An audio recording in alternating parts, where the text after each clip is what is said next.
right, good morning, everybody. I know that we are early, so I'm not starting yet. Let me just position my stuff here and make sure I have the space that I need.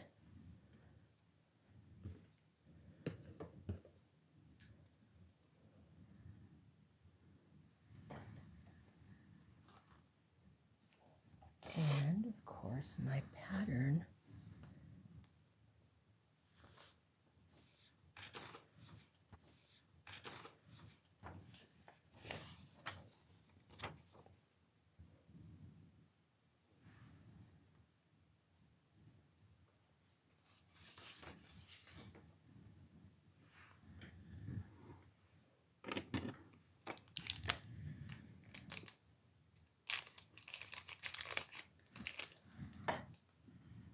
I have my Cliff Bar in case I need a snack during the presentation.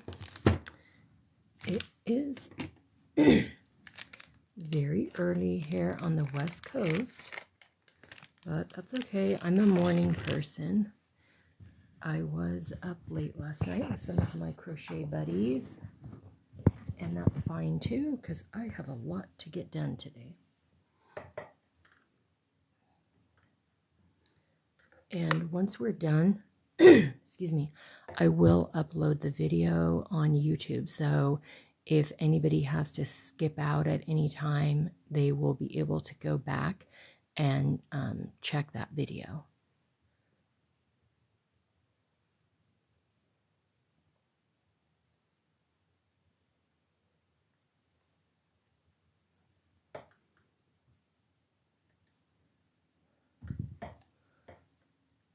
Get my water up here. When I have bigger projects, I have to remind myself to make a bigger space for myself. So that's kind of what I was doing last night. I was working on one of my last wreaths. I have a show coming up November 15th, and no, not 15th, 19th, and I start a new job on Monday, so I feel like I'm going to be a bit distracted from creating for a while. You know, when you start a new job, there's like, I don't know, your brain gets zapped and all this good stuff. So, yeah,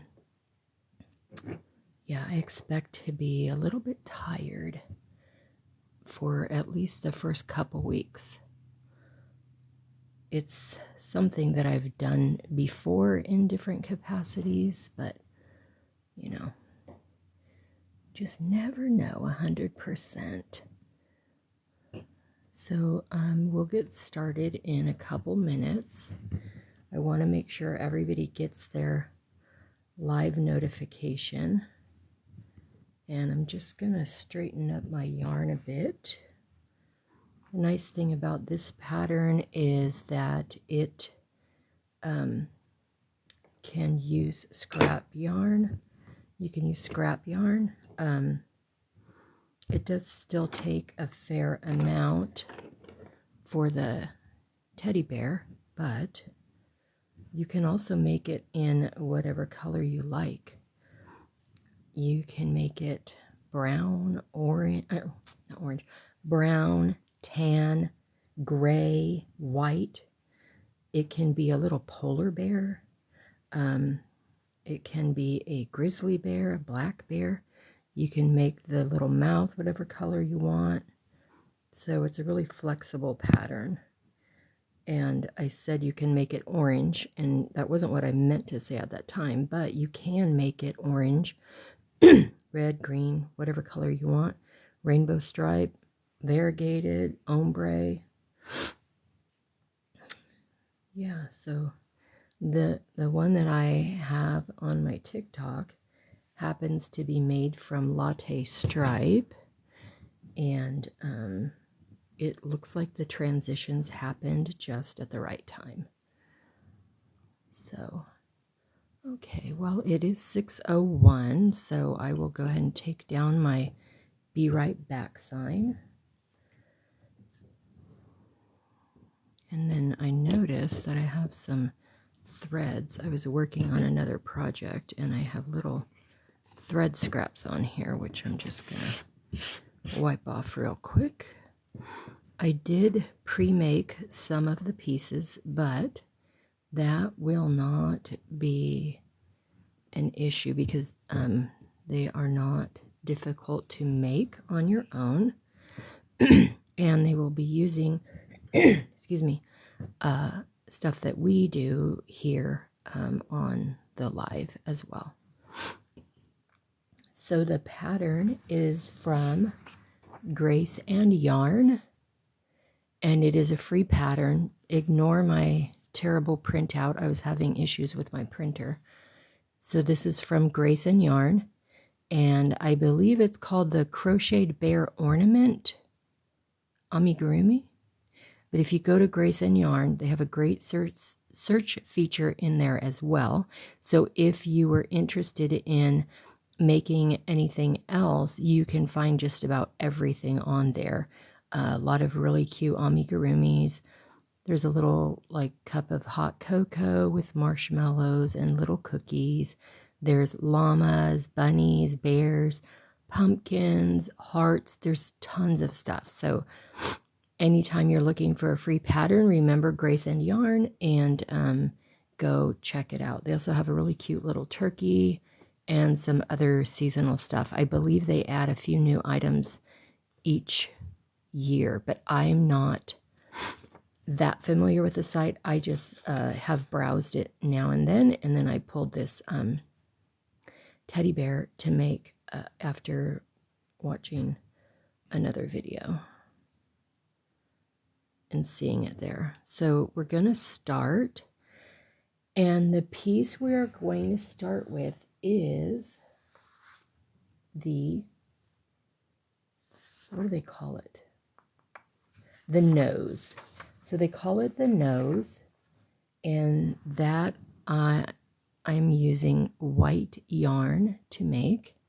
I am using a 3.25, which in the pattern instructions, I believe it has a 3.5, which I thought was interesting because I did my stitches pretty tight on this little guy, and the estimate is that the pattern will be, finished project will be about 4.5 inches, but I think mine is about 6.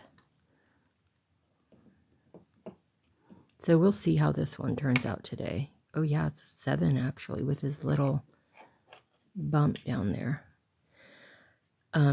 But you can have this as an ornament on your tree, sitting on your mantle. You just would have to push the bottom in. So if you wanted to do that, be mindful of that when you're stuffing it. I'm not sure how great it would stand up. You probably would need to add a weight or something in there, but we'll just do the basic pattern.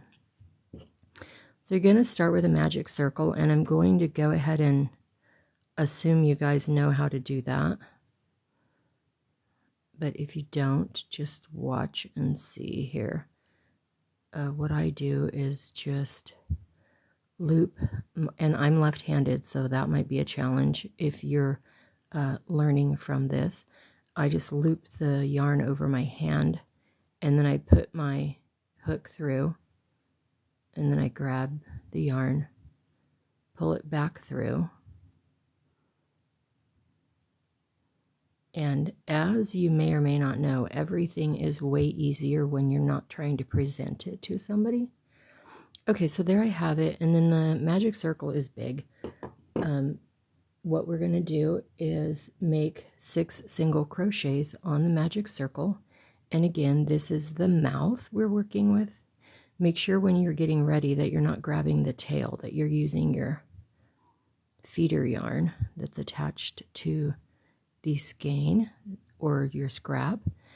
And so just do 6 single crochet on the magic circle.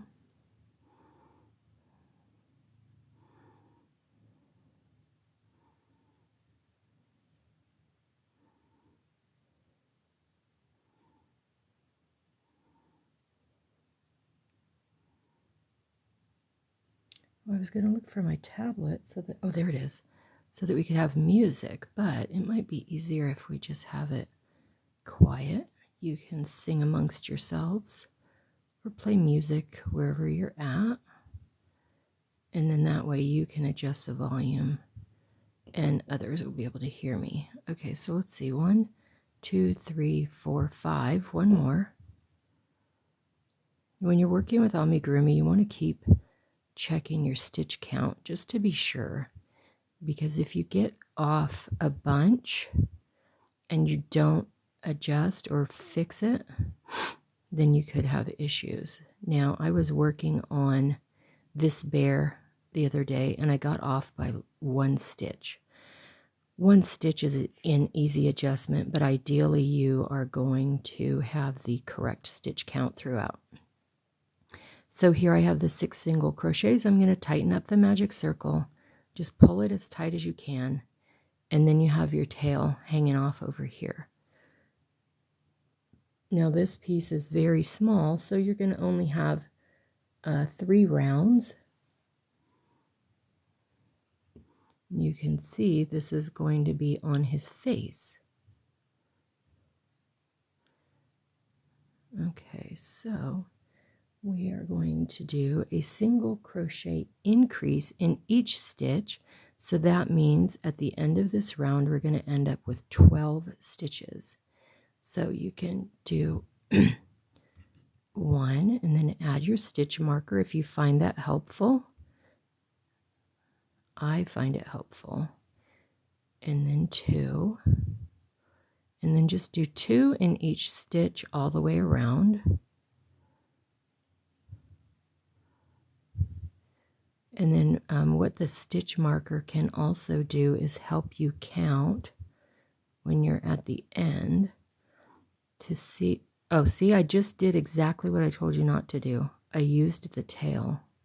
So let's go back and get the feeder yarn, which will work out much better.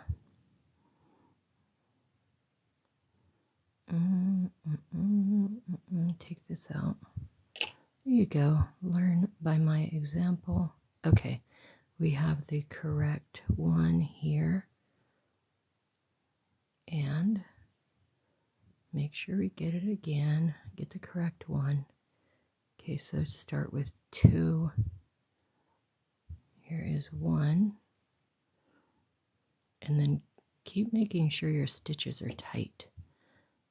Okay, here's 1. Put that stitch marker.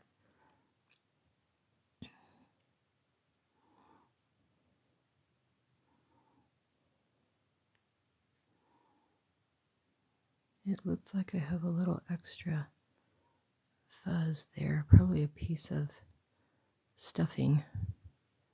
The polyfill fibers.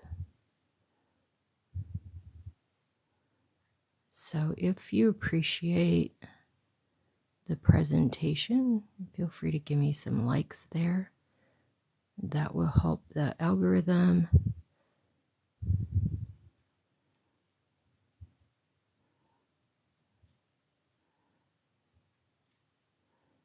And it will push it out to other people so they can, if I have more presentations like this in the future, they can see and follow along, participate, whichever. Okay, now we're coming back around to the stitch marker. So I will count my stitches once I get into this last stitch of round 1. Okay, so your little disc should be flat at this point. Okay, so I'm going to set my hook down. Let's count.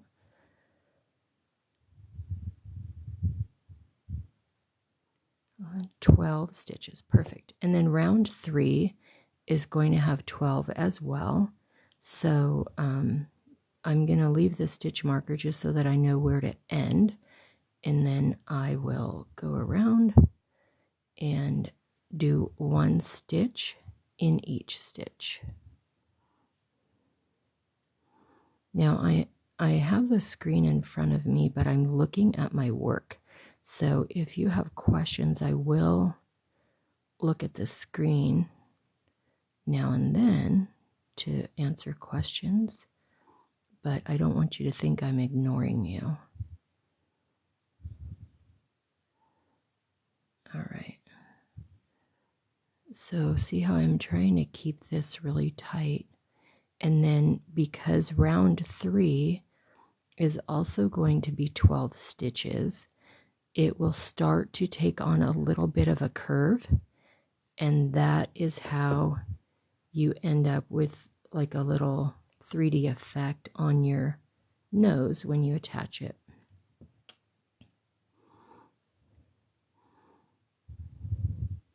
Hey Flowers, thank you so much. Doing well. Hopefully you're here to hear me greet you, and hopefully you have a great day. Thanks for stopping by.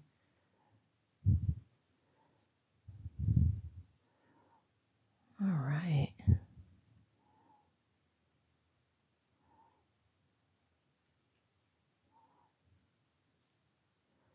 So we're going to continue around and do our 12 stitches of round number 3.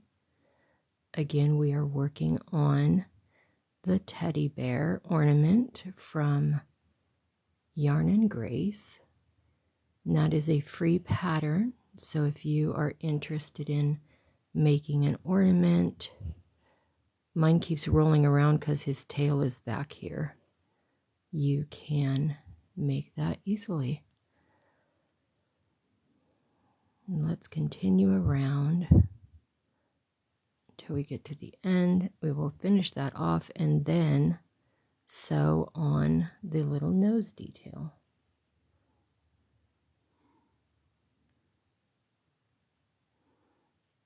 And then what I'm going to try to do is just do a slip stitch in here to make this a little bit more low profile of a join, and then do my chain 2 for the finishing stitch.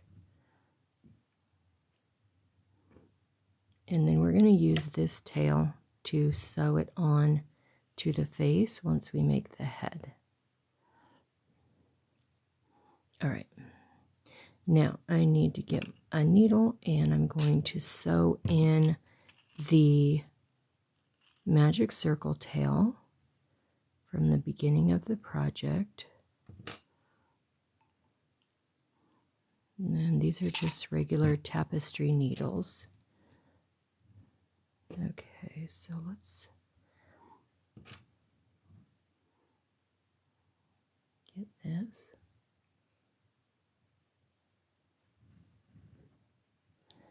And I'm going to go ahead and remove my stitch marker. Don't need that right now.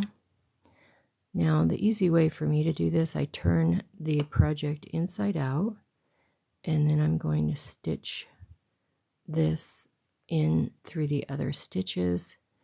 That way my magic circle will stay nice and tight.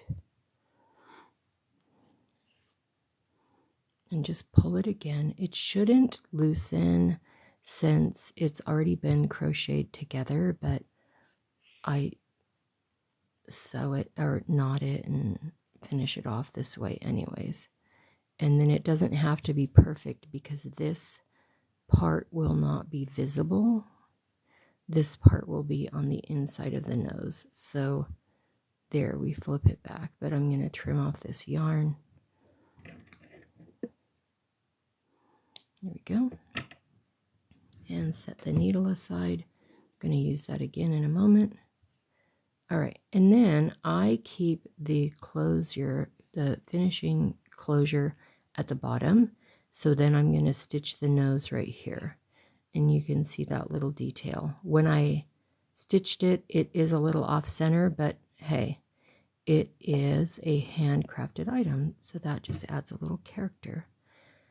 And I'm going to use the same color yarn that I'm using for the body of my bear.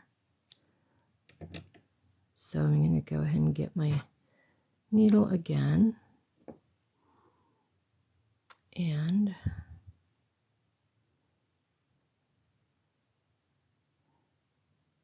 Now I'll show you a trick, actually. Let me get one of these other needles and I'll show you a trick. If you have difficulty getting your yarn through your needle, I don't have sewing thread here, but what I do is, and it probably will work with yarn as well. That's what I'm going to try it with. Take your sewing thread. We're going to pretend this white thread or yarn is sewing thread.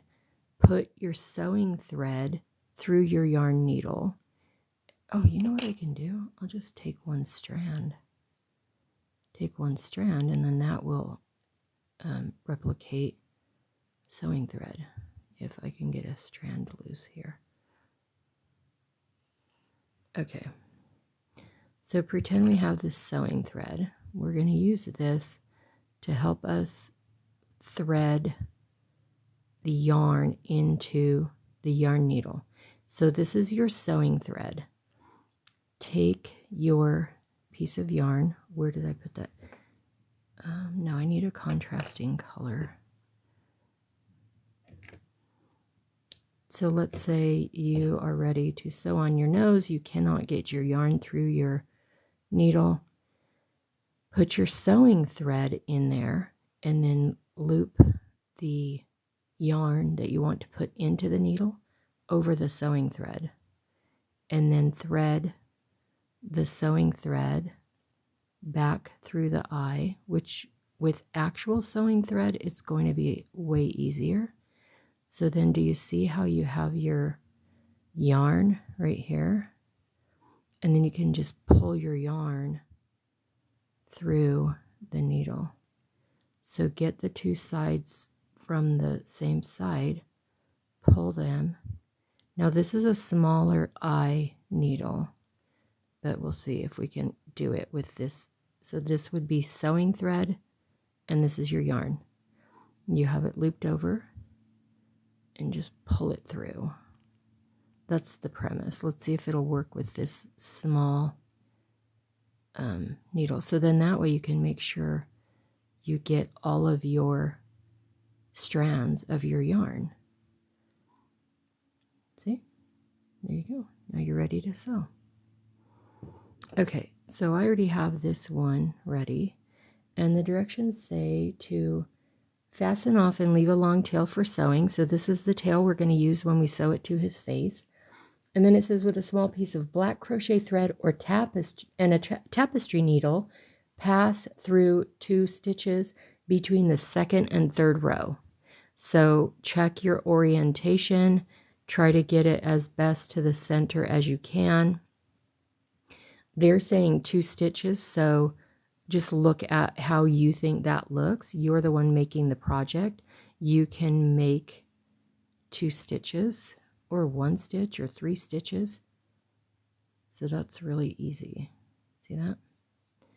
And then kind of leave it a little puffy so it gives it more definition. You don't want to yank it really hard down into the stitches. Okay, then this part is easy. You just tie the back together, and then you're good to go.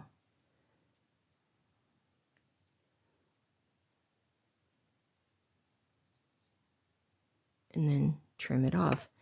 And again, these pieces are going to be in the back of your project, so you don't need to worry about it. It doesn't have to be like super indestructible because it's going to be on his face. See that? Okay, so set this piece aside where you won't lose it. And then the next part it's saying is for the body, but we are going to skip over to the tail. And I already pre-made the tail. And then you can do the tail on your own, because at the end you're going to have all your pieces and you're going to assemble them. I will do the face and the scarf with you, but not assemble them, but put them onto your bear. Then that way you can work on the perfect placement, the perfect puff of the rounding of your bear's ears. My little tail is a little off center, which nobody's really going to know because if it's hanging on the tree. So here is the tail, and if you look at the instructions, this is a basic magic circle, just like what we did for the face, which I almost freaked out. I thought I lost it, which we did for the little nose accent. So that's going to be what the tail is. So I pre-made that, so we're going to set that aside. I also pre-made one ear. So next we're going to do the other ear. And again, this is a magic circle. So go ahead and get your magic circle ready.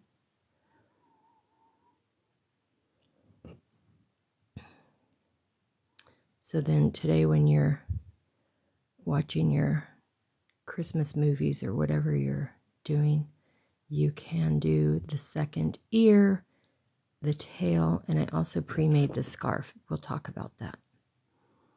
Okay, so this is the ear, and you have your magic circle and 6 single crochets. So go ahead and put your 6 single crochets on the magic circle. Tighten up that stitch. So there's 1, 2, and then just continue till you get to 6. And this part can be a little challenging. I always try to grab my work as I'm setting up the next stitch so that I can keep it straight and make sure it's not twisting, and then also easily count as I'm going.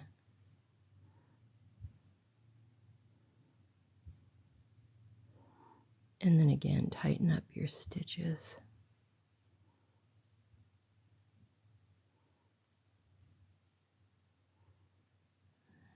There we go. All right. So we did our 6 single crochets, just double check. 6, and tighten up your magic circle. So then the nice thing about the magic circle, you can really make it really tight so you barely have any opening. It's really great for amigurumi, and it's also helps you to not have the stuffing showing through. Okay, so we have round 1, and then it says single crochet in the first stitch. So we're going to do that, and this is for round 2. This is not a join, it is a working in the round. So there's stitch 1, single crochet in the first stitch, and we're going to be doing kind of a gentle increase, and a little bit different than the mouth piece where you're doing 1 single crochet and 2 single crochet, and then 1, and then 2.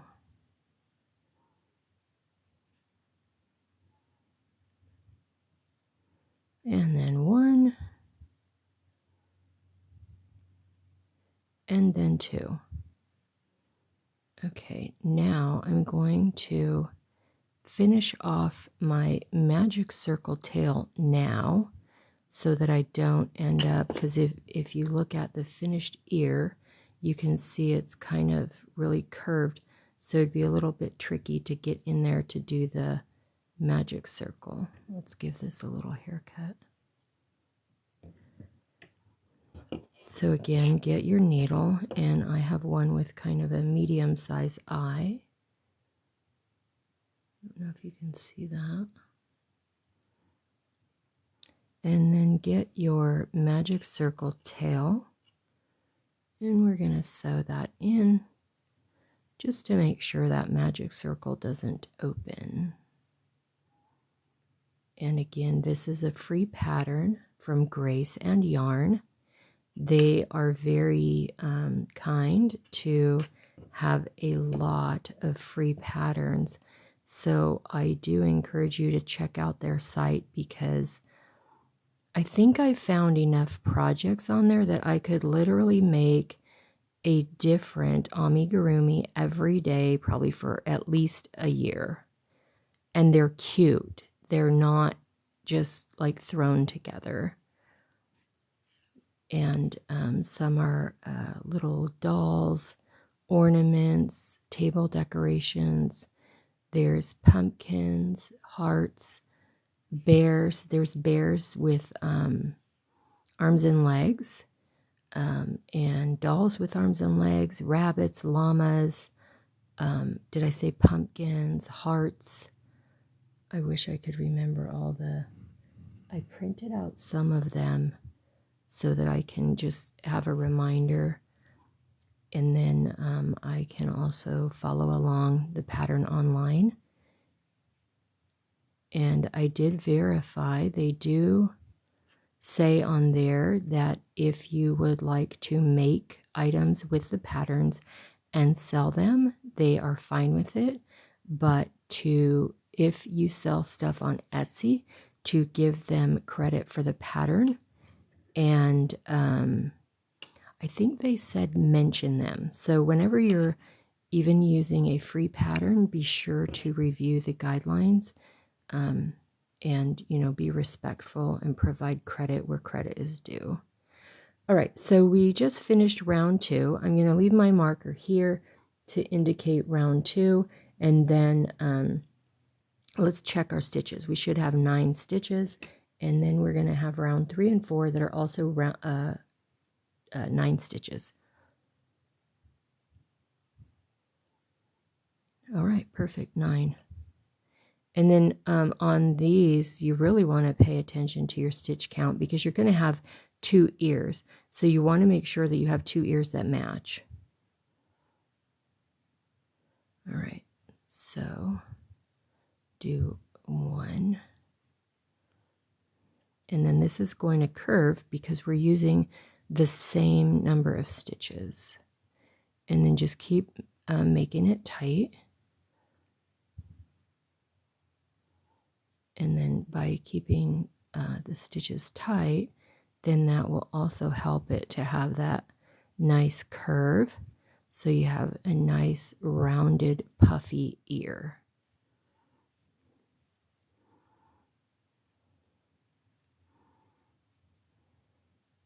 And then you can see this is the same concept and process you'll use for the tail. Like I said, I did make the tail. I pre-made the tail.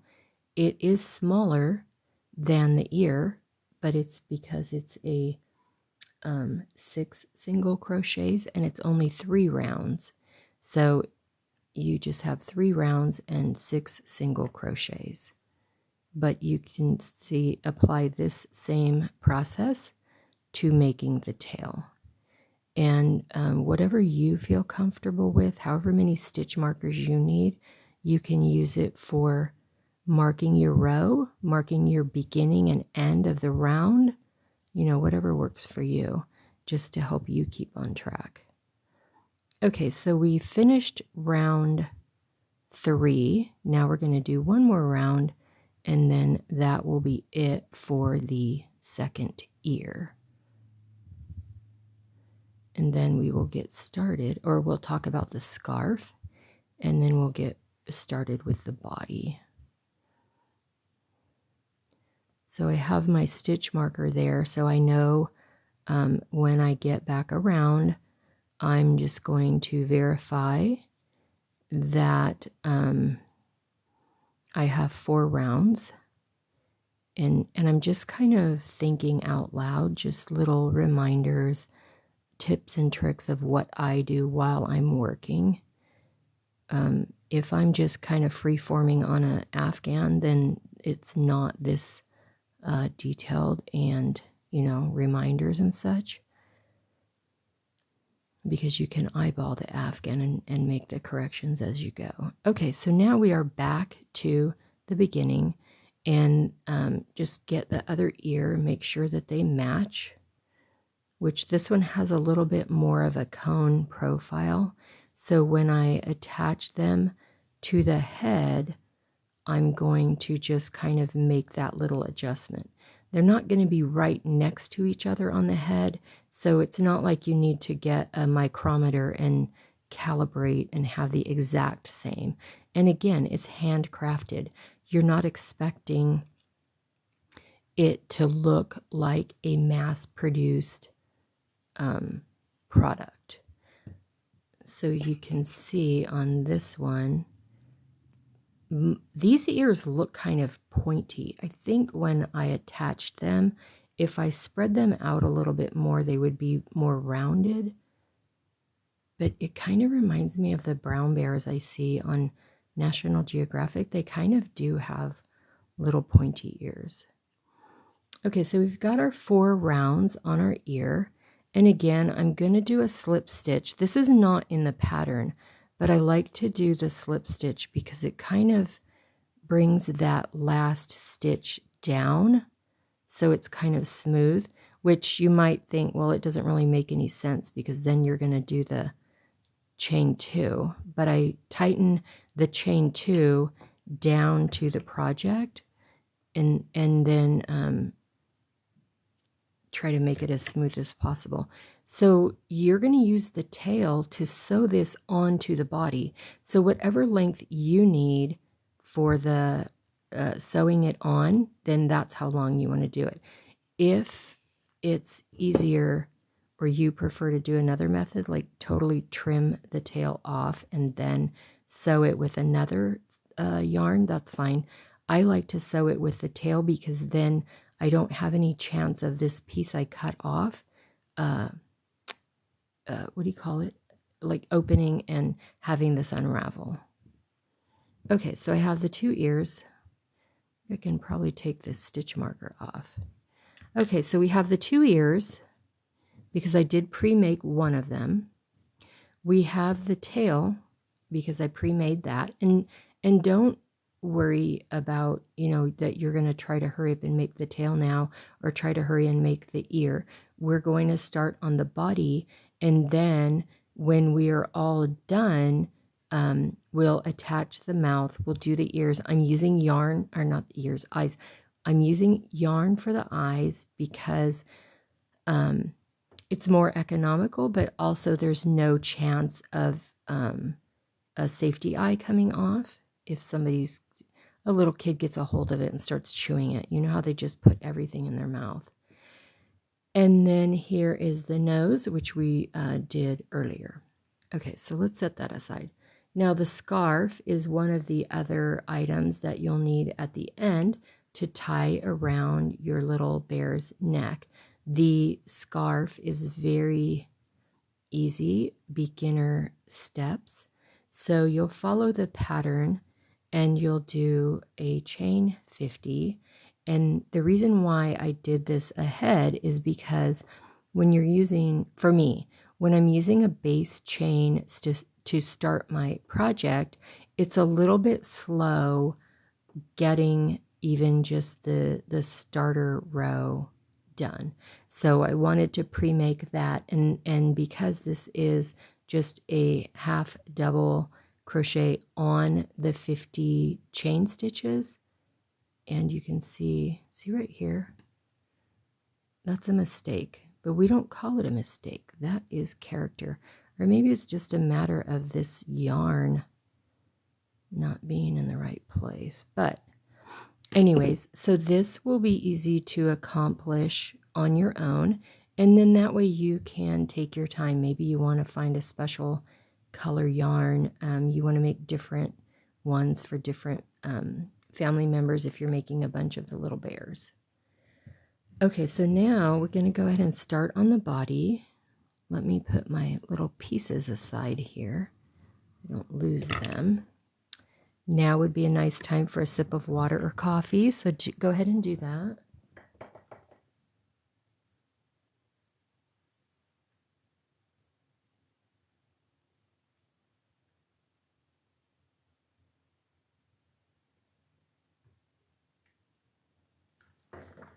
All right, so, ooh, good, Debbie, have fun. Hey, Bugga Bugga. Sorry, you guys, I'm not watching the screen, so thank you so much for hanging with me here while I'm working and showing you how to work through the pattern. Now, some of the notes at the beginning of the project, it says that you will gradually add the stuffing as you go. So what I found when I was working on the body, once I got closer to the top, that was an easier time to start stuffing the body. And let me pull down the scarf a little. You can see how it tapers in and then it tapers back out again. The cool thing about this project is the body and the head are connected. That's one piece. And then as you get to the top, you're just going to do the invisible decrease and be able to make that closure nice and smooth so you don't have to sew the head onto the body. All right, so let's get started. This is going to be a magic circle with, again, the 6 single crochets. And where's my hook? Magic circle.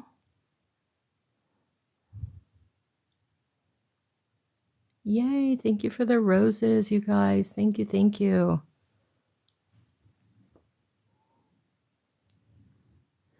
My first time setting a goal. And I don't know, I never really paid attention to that. I think that's something I'll have to incorporate into my routine. Usually I get excited to get on live and just share things with you guys, and I forget about the different features.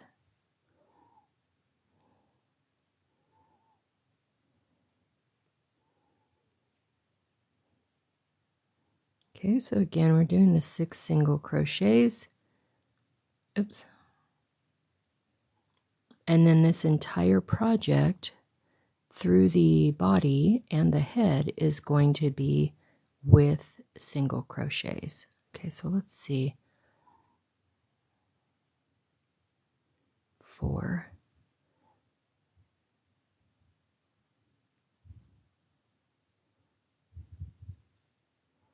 Make sure I'm not using the tail like I did on the other one.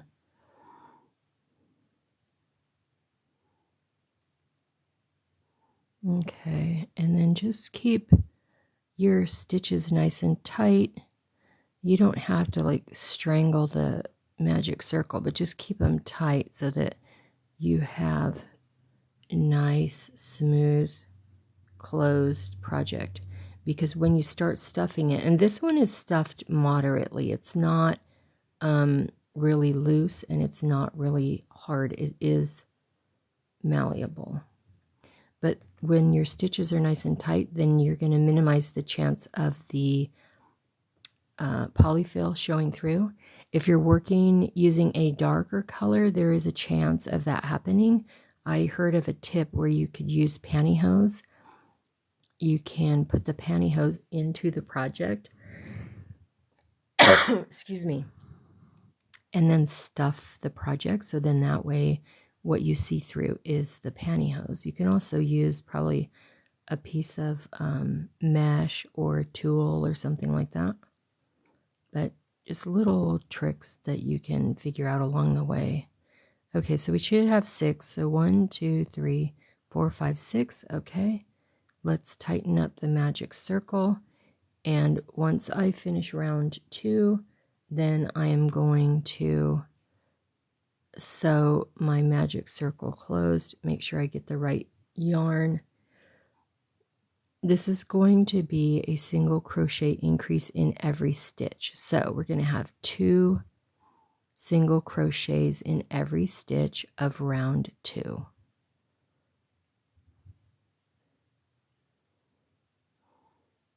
Sorry, that sounds confusing. On round 2, we are going to be putting 2 stitches in every stitch that was created with round 1. So there's 2, right? All right. And then just continue around so that you should end up with 12. And you'll hit that 12th stitch right before the stitch marker. The stitch marker for me is indicating the beginning of round 2. So you can see this will take a little bit because you are going to be single crocheting your way all the way up on the body and then into the head.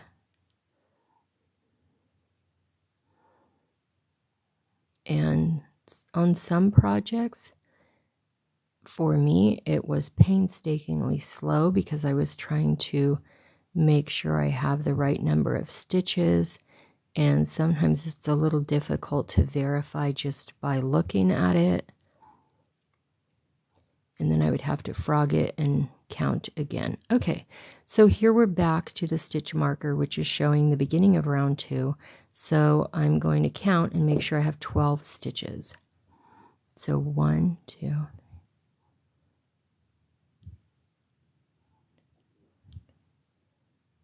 Why do I have 14? Oh, goodness gracious. Maybe I counted wrong. See, there, that's what I'm talking about. Oh, I know why. Let's see. All right, let's count again.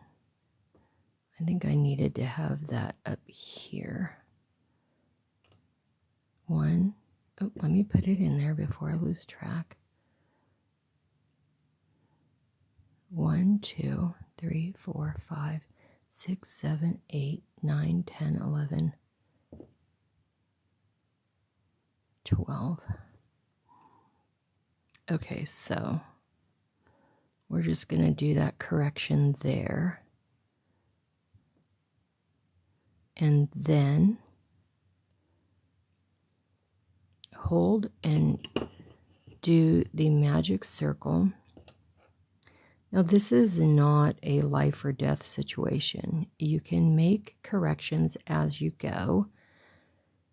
With such a small space, it's easy to miscount or, get a little off. You can make the correction however you wish.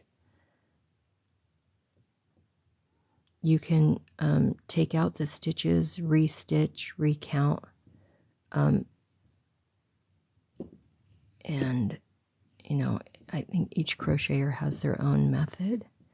So I'm going to make sure the magic circle is nice and tight, and I'm just going to stitch this in and then tie it off. That way we don't need to go back and wonder about it as we're going up making the body.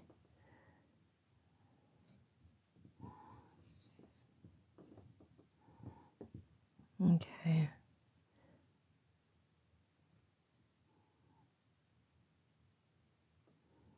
And I'm just going to knot this right here and trim off this tail.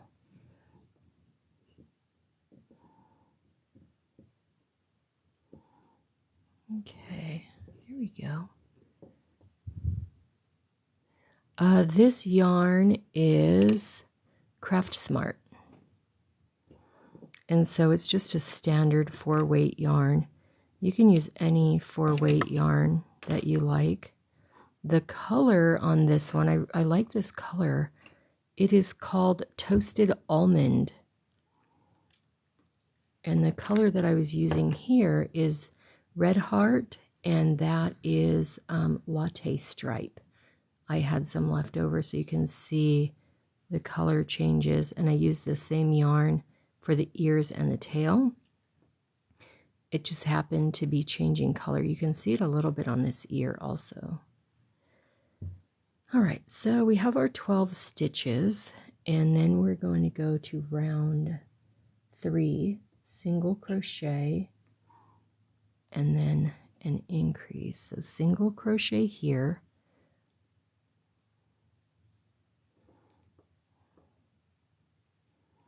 and then again, keep your stitches nice and tight so you don't end up with a gap. I'm going to put that marker because that's the first stitch of round 3. And then single crochet increase. And then you're going to start noticing a bit of curvature.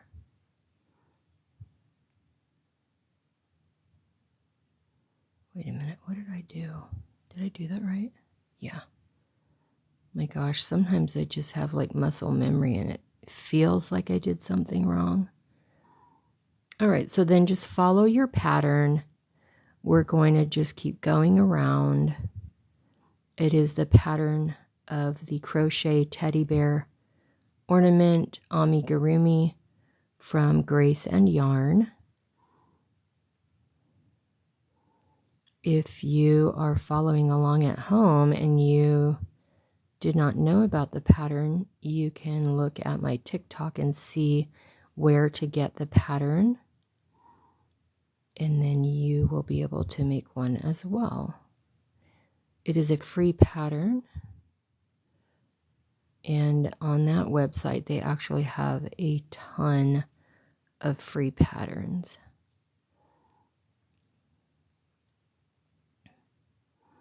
So we're going to do a single crochet and then an increase, single crochet and then an increase, and then at the end we will count our stitches, and if it's off again I will frog it and fix it because I have to figure out what is my problem. Okay, so this is the marker for round 3.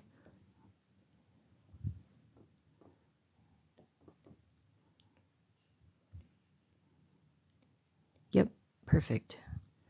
I think perfect. Let me count again.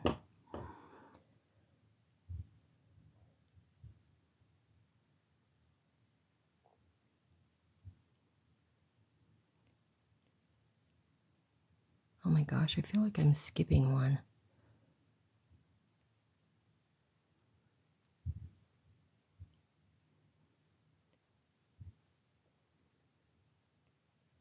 Okay, good. Okay, so that's 18 stitches on round 3. Now we are starting round 4.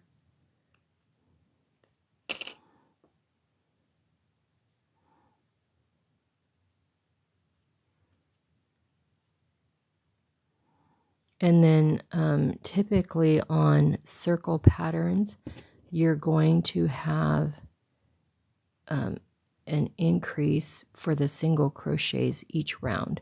So like round 1, hold on, let me. So here we're on round 4. On round 4, it's 1, 2 single crochets, and then 2 and 1. And then round 5, it'll be 1, 2, 3, and then 2 and 1. So you'll probably notice that if you work in the round a lot, and then that gives you that gentle increase. If you have a more drastic increase, it might create like a ripple. Okay, what did I just do? I need to just stop talking and count. You guys all have the pattern, so I don't need to really baby you on that.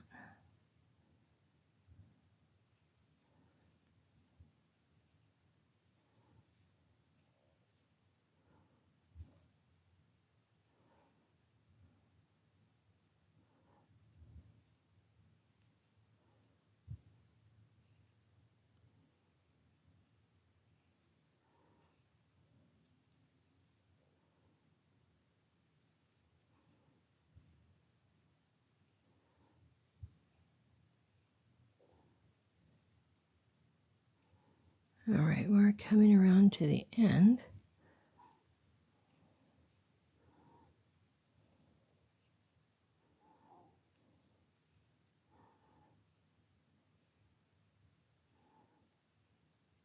Okay, now it says we should have 24 stitches, and then we're going to be at 30 and then 36. Okay, so let's count.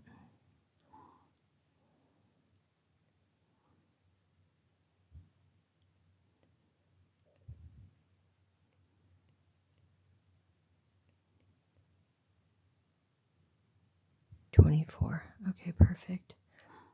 And next will be round 5. So 1, 2, 3, 1, 2, 3 single crochets, and then I want to go back to my first stitch to put my marker. Here we go, and that way we'll know where the end of round 5 is. Increase,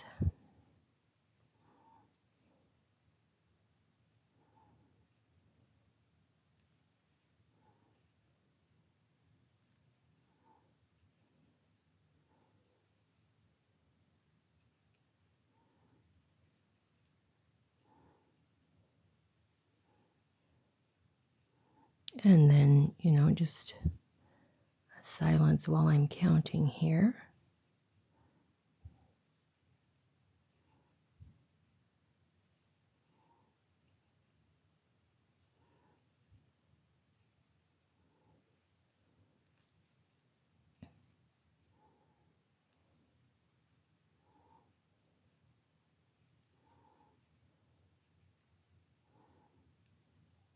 And this is just a little piece of thread from my work table.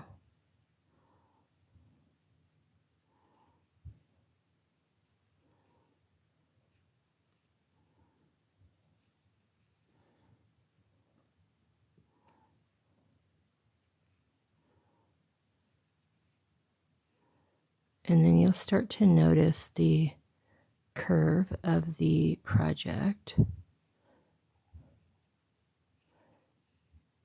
And if you're doing your stitch count correctly, you should end at the end of your repeat. So let me show you what I mean. On this round, the repeat is single crochet, single crochet, single crochet, and then 2 single crochets in one. So here you can see the repeat. Single crochet, single crochet, single crochet, and then 2 single crochets in one. And then I'm at the end of round 5. And then we're going to start round 6 right here. Round 6 is going to end in a total of 36 stitches, and then we'll be doing 36 stitches for about 2 or 3 more rounds. Round 7, 8, 9, 3.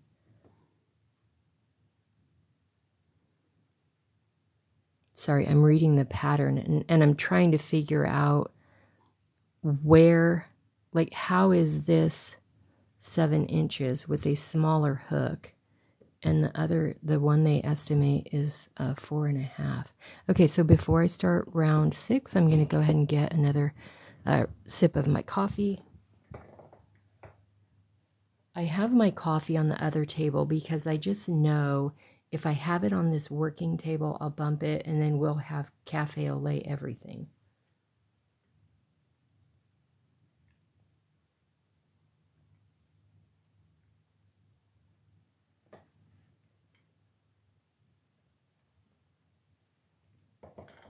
Okay, so let's start round 6, and that will be 4 single crochet. Let me take the stitch marker out. I don't know why I always try to start the stitch with the stitch marker in there, and it never works. I don't know why I keep trying. So we're going to do 4 and then an increase. So let's go back and put the stitch marker so we know where. That way we can use this to mark the beginning of round 6, but then also to count the rounds, meaning 6, 7, 8, and 9 are all going to have 36 stitches. So if we mark where we started, then we will be able to count easily 6, 7, 8, 9 as we build up. All right, 1, 1, 2, 3, 4. Okay.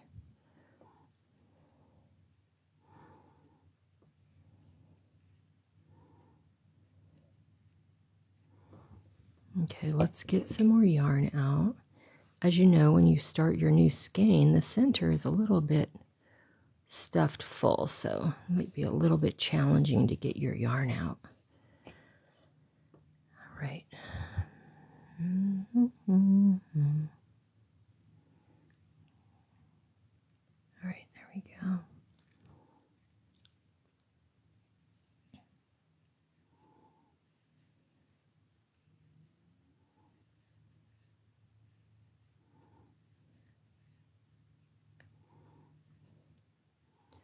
I usually don't hold my yarn this tight, but for amigurumi, you need to make sure your stitches stay tight.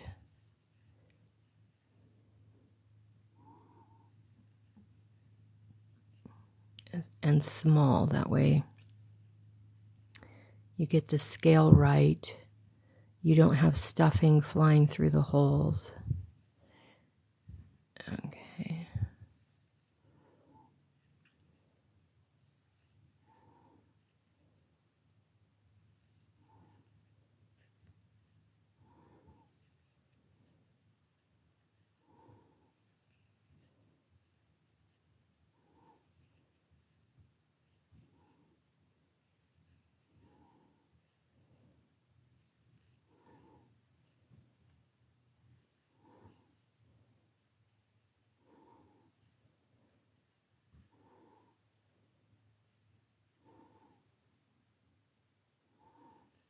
Here we go, and here we're at the end of the round. Now, this is round 6, so I'm going to leave the stitch marker in, but because it never works to do the stitch with the stitch marker in, I'm going to go ahead and start round 7, but then I'm going to put the stitch marker back in so we know where round 6 is, because 6, 7, 8, and 9 will all have 36 stitches. If I can get this back in there, and that way we know. And then after round 9, we will start the decrease for the taper of the body. So 7, 8, and 9, we're just doing a single crochet in each stitch of the prior round. So since these will be the same number of stitches on the round, it will start to create the sides of the body and it will curve up more. All right, Bugaboo, thank you.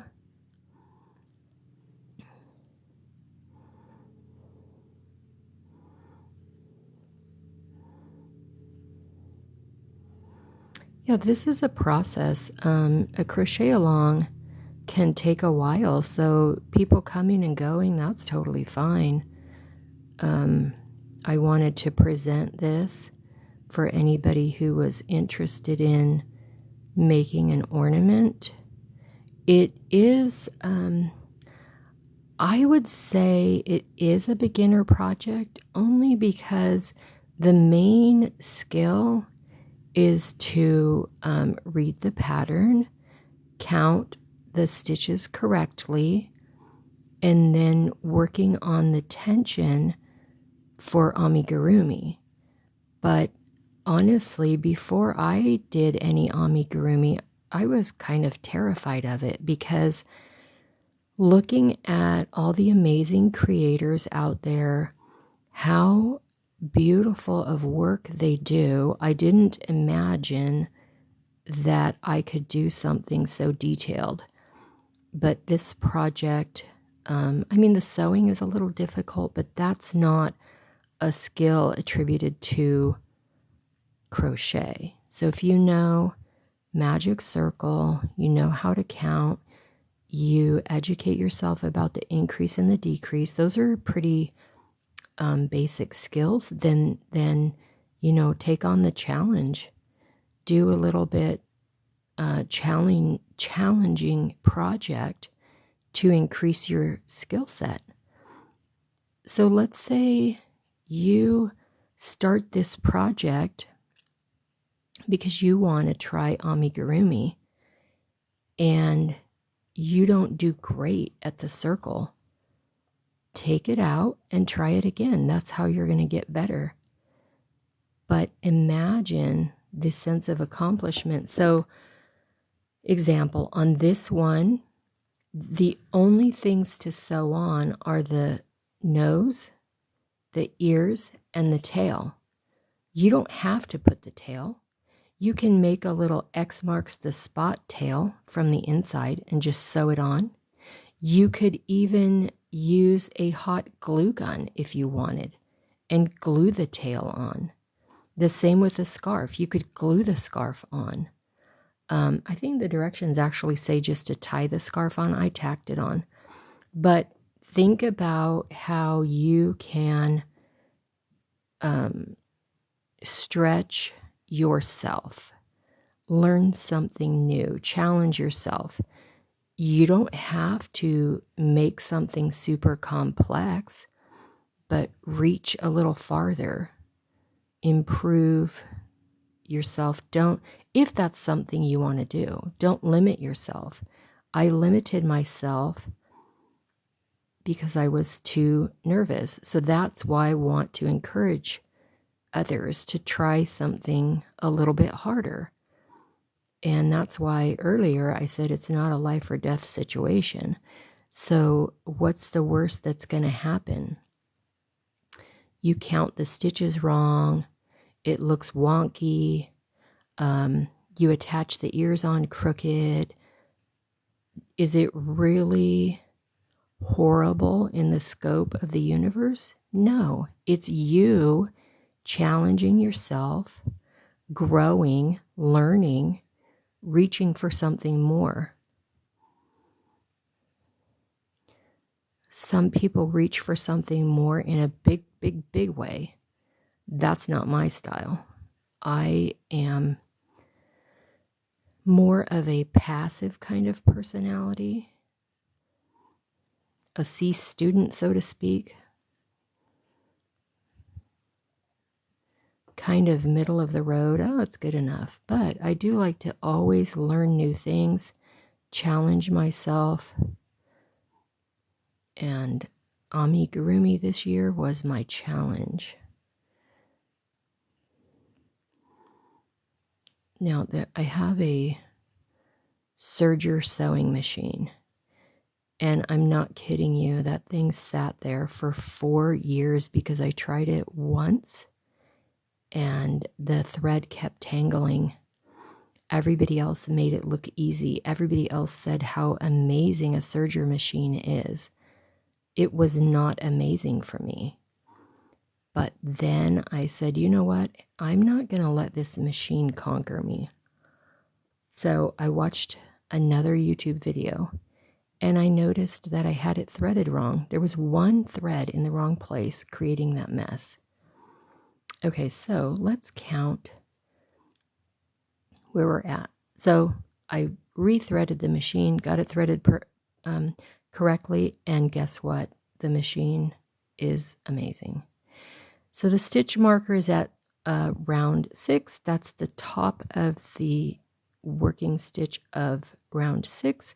So then we're going to count and the 7 and 8, and we're coming around, starting round 9, and then we will start the decrease. And the decrease will be for the taper on the bear's body.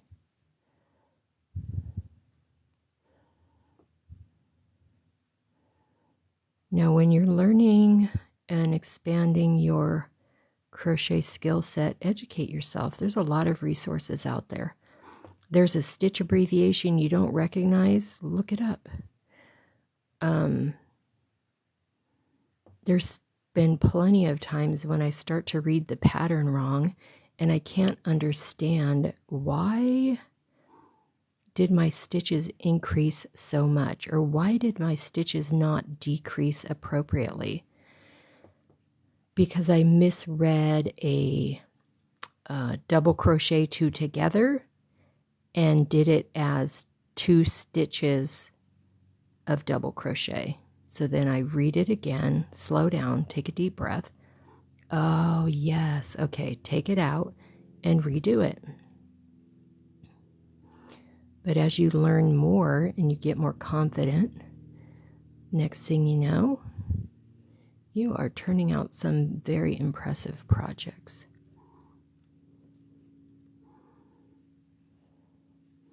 And don't be afraid to use elements from one pattern and apply to another pattern to kind of invent your own design. You know, I'm not saying sell patterns based on, you know, using other people's patterns, but if you're creating something for your home, yeah, try to be unique, expand your creativity. All right, so we're coming around. This should be the end of round 9, and we can count and double check. So here's the top of 6, 7, 8, 9, and then row 10, it says to do single crochet in the first 4 stitches. But what we're going to do first is make sure we have 36 stitches. If we don't, then we'll figure it out. This one looks a little more curvy than the first one. It looks bigger too. It is. Craziness. All right, so let's count.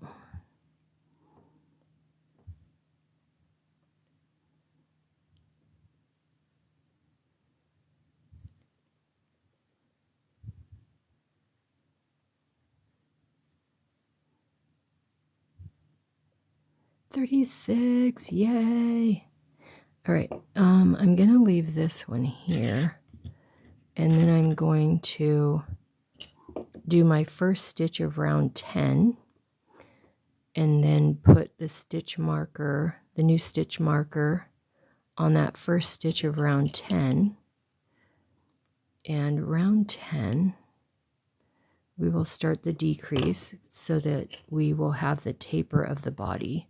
Can you see how it looks like a kind of a rounded bowling pin? So you'll notice that it's starting to taper. So it says 4 single crochets, so we did 1.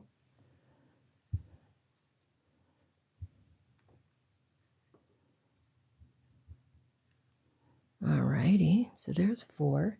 And then invisible decrease in the next. And then it says repeat around. So the way I do my invisible decrease, I pick up the front loop only, the front loop only, pull it through, and then complete the stitch. So now those 2 became 1 stitch, so that's a decrease. And then we do 4. Again, keep your stitches nice and tight, especially here because, well, it's a decrease, so it won't be as critical, but it's nice to keep them nice and tight so you can make sure that you don't have your stuffing showing through. Okay, and then a decrease. Did 4 single crochets and now a decrease.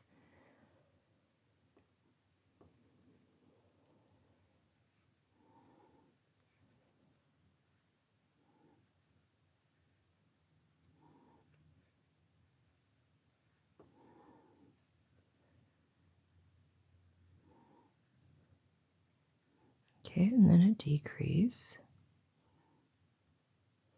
You're using the front loop only on that.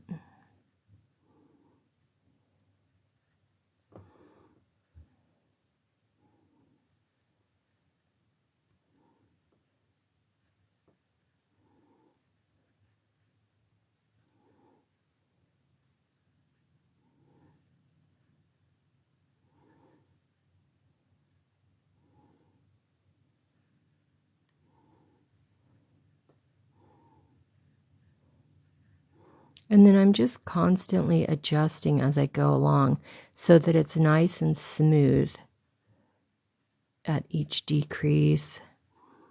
And then as I'm going around with each single crochet,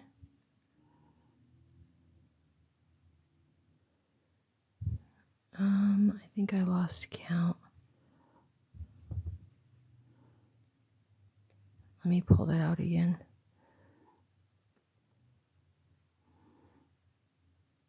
Okay, that's the decrease. Okay.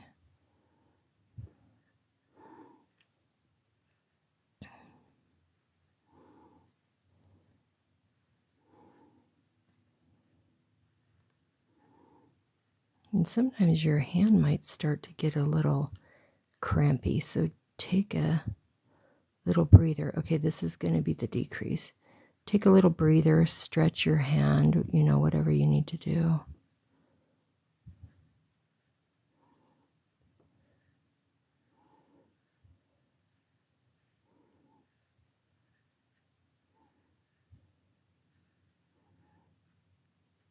And then we're ending our repeat right here. So that should be the correct stitch count.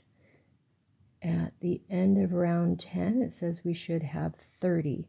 And then we're going to do 11 and 12 with a single crochet in each. So let's count. 1,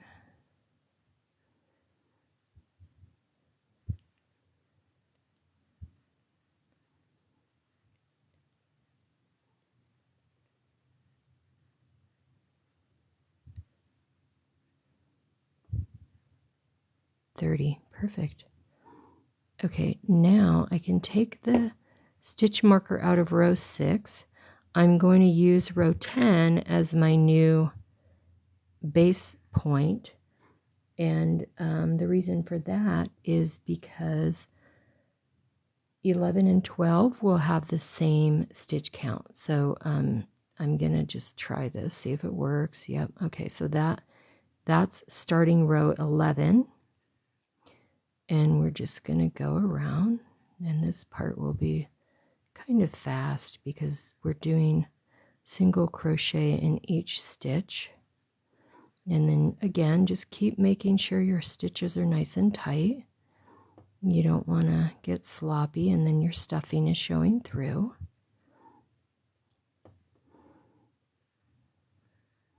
And then you can see the bear is taking shape. So if you are crocheting along,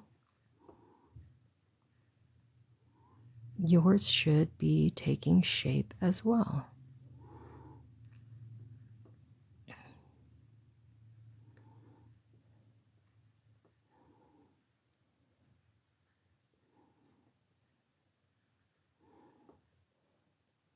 Now, the curvature of this looks kind of weird, but when you do your stuffing, you can shape it and make it more rounded, push this end in a little bit more, you know, whatever you need to do. But we're going to do a few more rows before we start the stuffing. The key is to make sure you don't make the opening too small before you put your stuffing in, but also you don't want to start stuffing it too early because excuse me, as you work, the stuffing will just fall out, or it could get caught in the hook, and then you're pulling the stuffing out as you're stitching your single crochets. You don't want that. All that hard work, excuse me, to make your stitches nice and tight so the stuffing doesn't show through, and then you pull it through with your hook. That would not be good. So this is kind of looking like a little curvy bowl.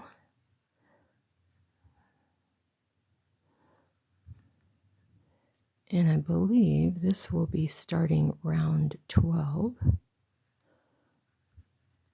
And then we'll do a little bit more decrease. So here we're starting round 12.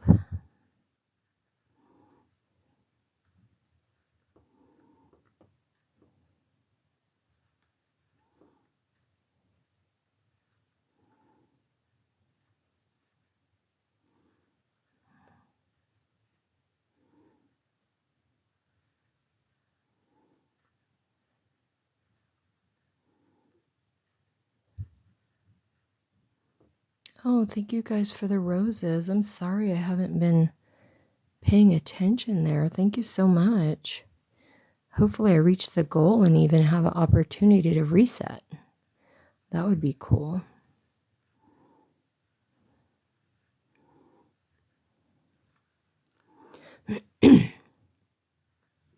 First time setting a goal on my live.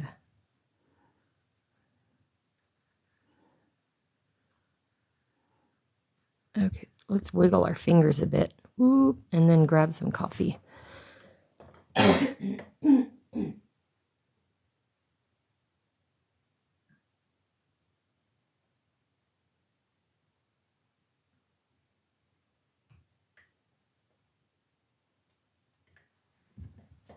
coffee is actually still warm.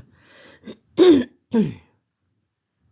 right, so continue around, and then when we get back to the stitch marker, that will be the end of round 12. And then it says we're going to be doing another decrease on round 13. So we're continuing. Round 12 has 36 stitches. 10 and 11 had 36 stitches, or 30, sorry, 30 stitches. And then round 13, we'll decrease it down. At the end, it will be 24 stitches. All right. So let's get to right here, I believe, is the ending. And so this was round 10, 11, 10, 11, 12. Okay, so now we're going to be starting round 13. Let's double check that stitch count because for some paranoid reason I'm thinking I had counted 36. So let's see, 1.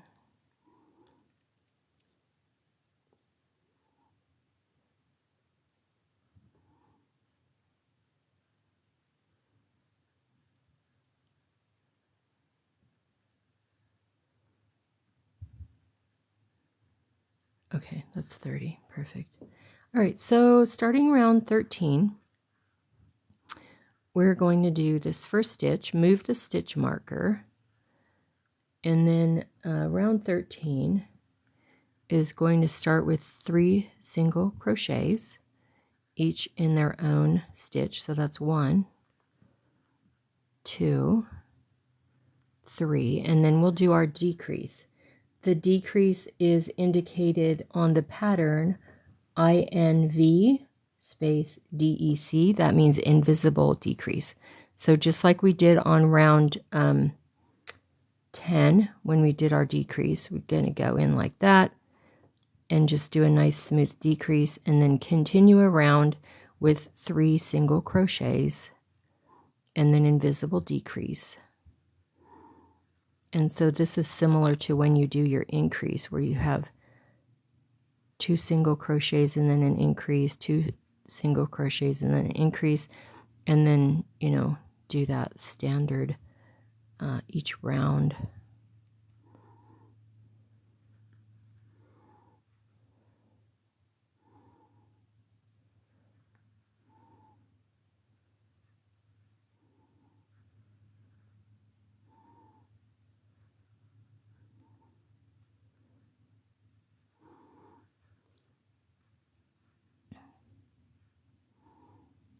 And when you're doing the invisible decrease, you're just grabbing the front loop only on the stitches. So I will show you, even though we've already been working on this, in case you're just popping in. So you have the V of the stitches. So you're going to get the first loop, or the front loop, and the front loop. And then pull your yarn through and then finish your single crochet.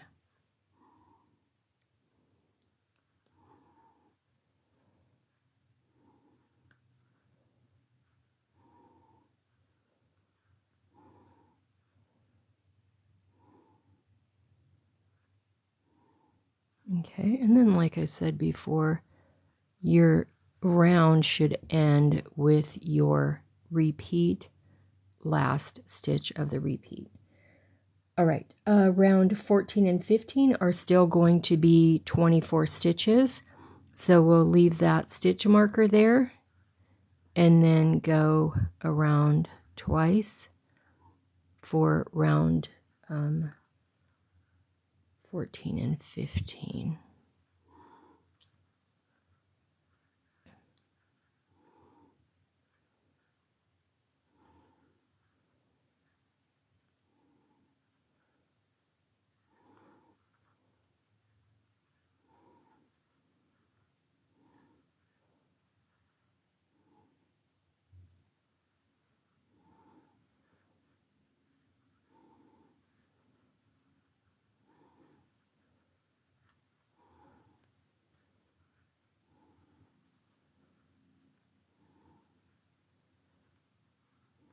I'm kind of counting as I go.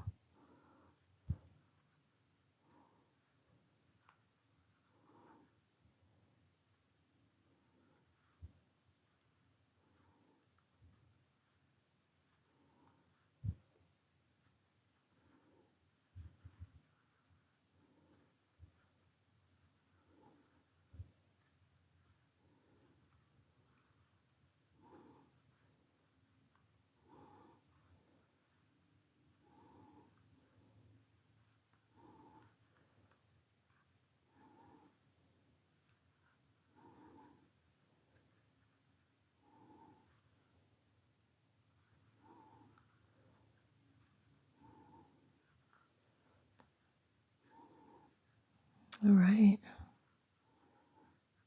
I think I counted 24. Let's see.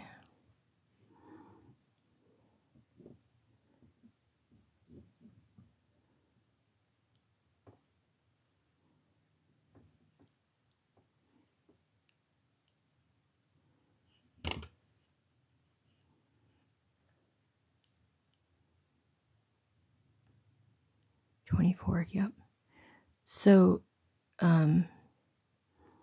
as you go up, the stitch kind of shifts a little. So it might look like it's wrong, but that's why it's good to count your stitches. We have 24 and we need one more row. So this is 13. We just did 14. Now we're going to do 15. And then at the end of 15, I think is a good time to start putting the stuffing in. So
oh, I think I just split my yarn. That's okay, we'll fix it.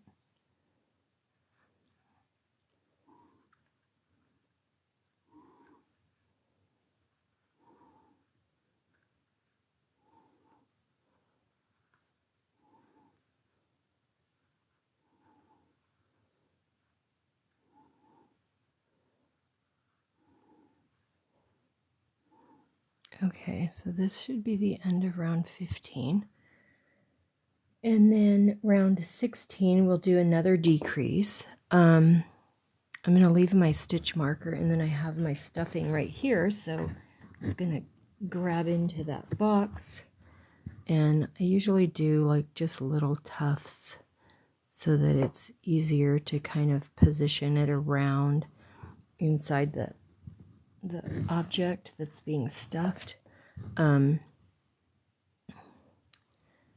then you can stuff it as much as you like if you like it to be stuffed more firmly, but just be mindful excuse me, be mindful of the polyfill showing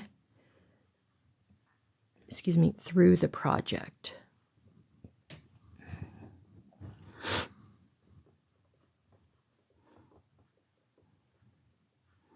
And then also be mindful to kind of push it down away from where you're going to be stitching so that you're not pulling the polyfill through.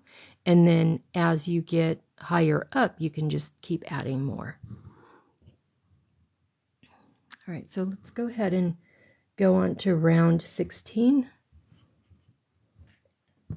Excuse me. I wish there was a way to mute the mic for a minute besides pausing. Sometimes you just need to clear your throat.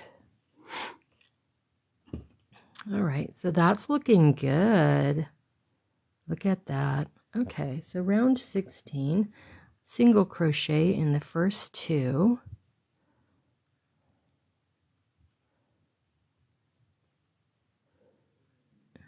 And then I'm going to move my stitch marker. So I did 2 stitches, put that stitch marker right there.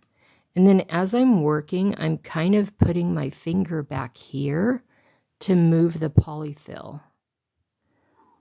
All right, and now 2 single crochet and then invisible decrease, and then that's going to be the repeater. Okay, so just do your invisible decrease, and then, you know, you're tired of hearing it, but keep your stitches nice and tight, and then 2,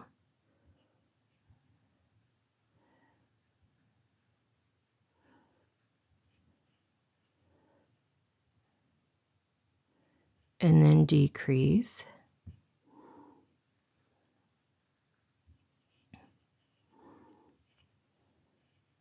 2,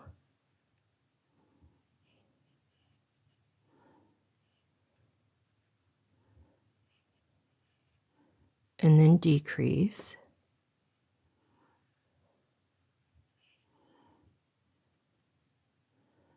2,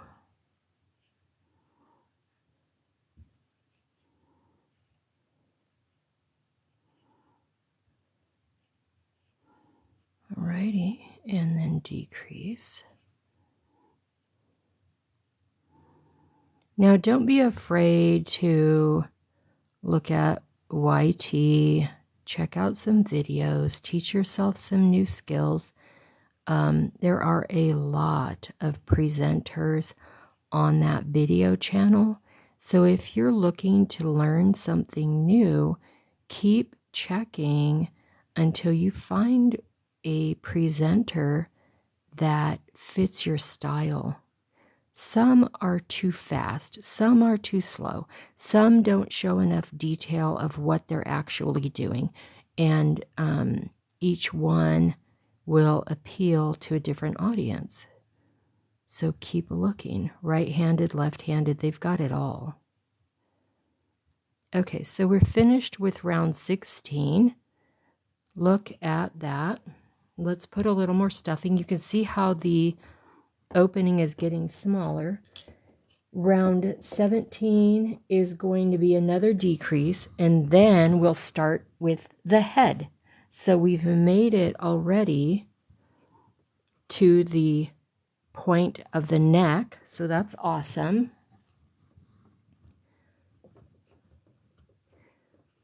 And I'm going to really just put a lot more stuffing in here. My stitches look pretty tight, that the polyfill isn't going to show through. If you kind of curl it a little bit and tuck it, then it's not so fibery towards the opening, and then you can hold the polyfill away from the stitches where you're working so that it doesn't pull through. Okay, this might have been a little ambitious. I don't know that all of that is going to fit. But, you know, turn it, work it, push it. There you go. There we go. Okay, so this is going to be a pretty firmly stuffed bear. And so you can see how his body is also rounding out. Remember how I showed that weird kind of bump looking? So that's more rounded out. And then I'm going to go ahead with round 17. See that? And each one you make is going to be different. They're not going to be mass-produced identical twins. Okay, so first stitch of round 17 will be right where this stitch marker is. We're going to do a single crochet, move the stitch marker. That's our first stitch of round 17. Invisible decrease.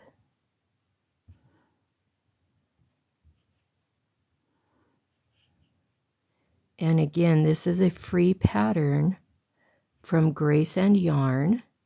They have tons and tons and tons of free patterns on there. Invisible decrease.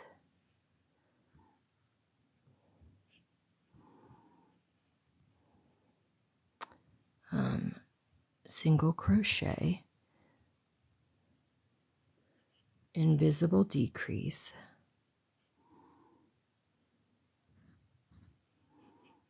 Now this is getting very tiny, this hole. Single crochet.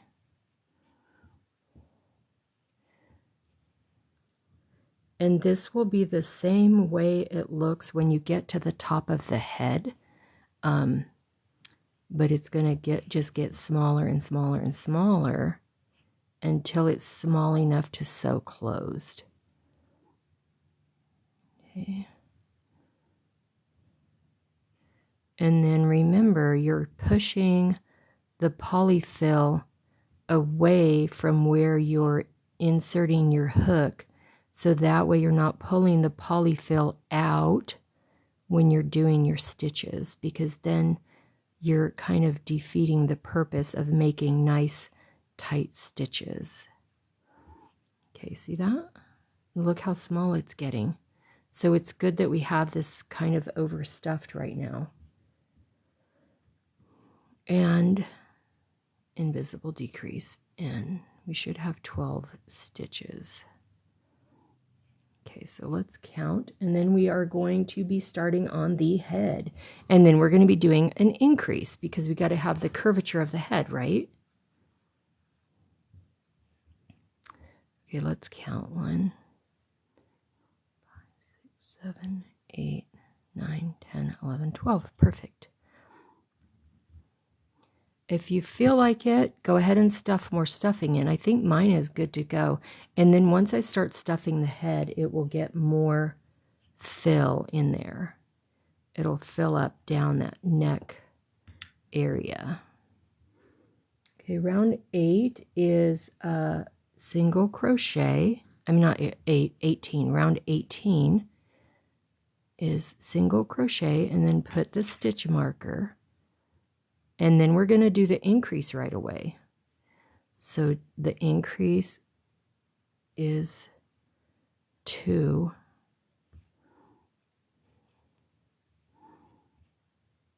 And then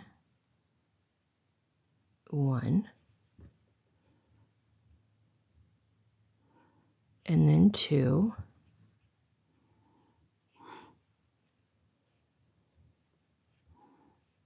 And keep getting your stitches tight.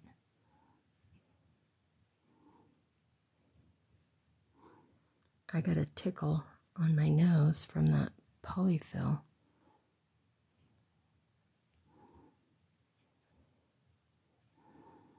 And then as you're going up, it's going to start looking a little weird before it looks better. So just a heads up on that.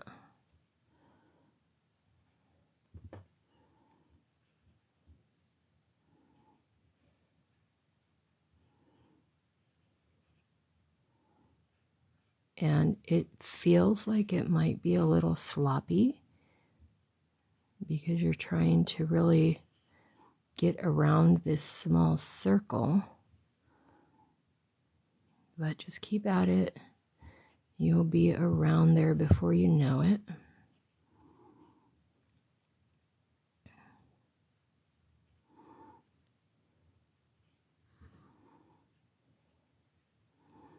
Feels like my fingers are enormous right now, trying to work in this small space.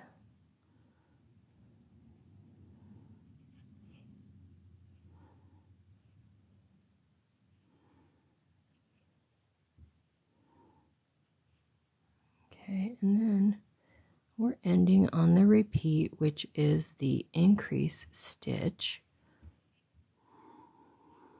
All right, so then we will be at round 19. And round 19 is another increase. So let's do our first stitch, 1 single crochet. Put that stitch marker back. You don't want to lose track because then you start just kind of doing your increase all willy-nilly. 2, and then an increase.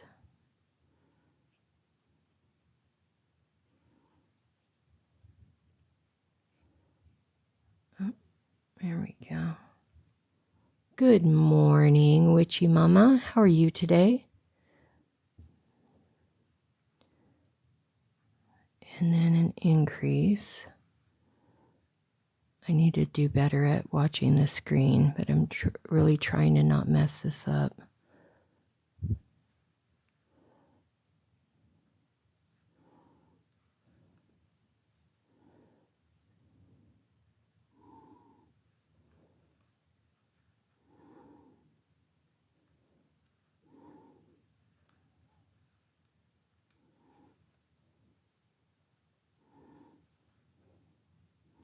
The yarn I'm using is Craft Smart from Michaels, and it is called Toasted Almond. So that's the fun thing about the bears. You can make them any color you like, you know. You could make a whole, what the heck am I doing here? A whole menagerie of bears. Black, brown, light brown, dark brown, white, gray, whatever color you want. You can change up their pieces so their ears are different colors than their body, and their tail can match the ears. Boy, these stitches are tight. Look at that. And so you see we're coming up on the head here. The neck we just completed, and I think I have a wrong stitch count here. All right, let me just finish this one and then I'll see what's up.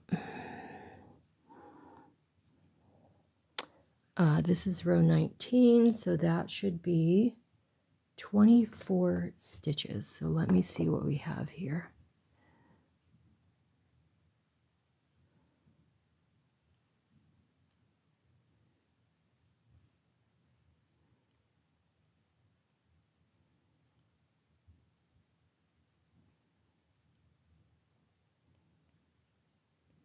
$23.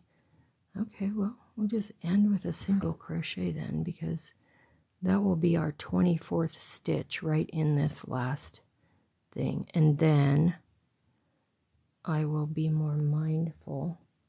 Round 20 is going to start with 3 single crochets, each in their own stitch.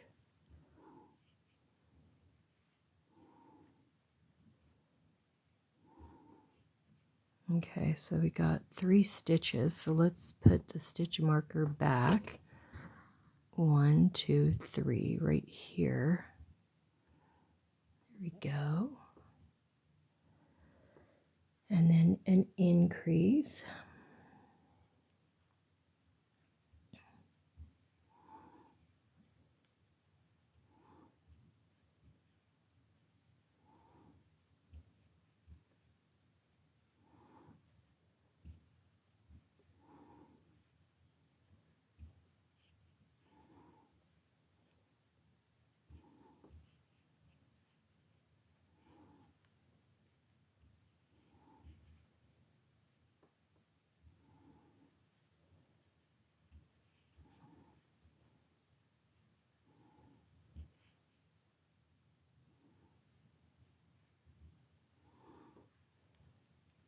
Welcome, welcome. Thanks for stopping in.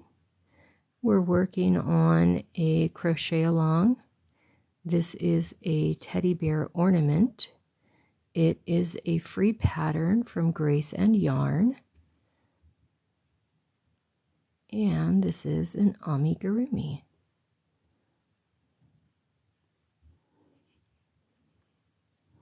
If you're not interested in a bear, check out Grace and Yarn's website. They have a lot of free patterns. I feel like there's something for everybody. There's little pieces of fruit, there's pumpkins, turkeys, bears, llamas, rabbits, lambs, there's little gnomes and gingerbread boys and girls, and there's me not counting. Oh, there's the double thing. Oh, let me go back.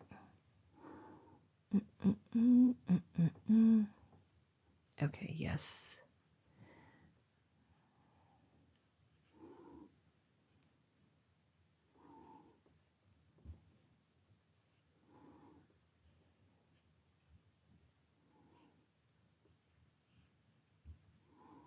Alrighty, then we got an increase.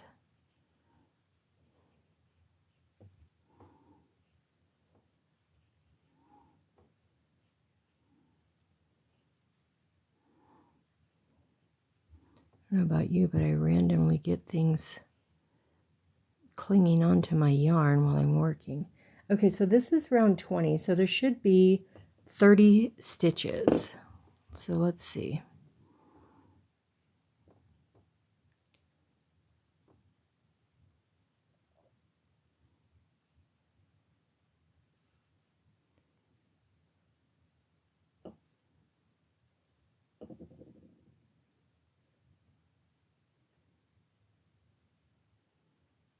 $27.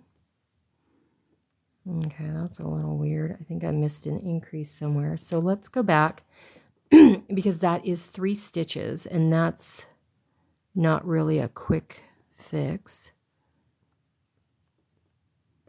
I must have miscounted at some point.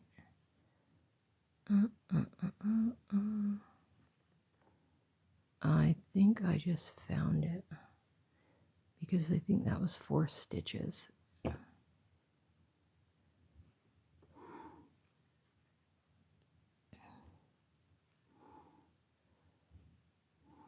Okay, let me orient myself here.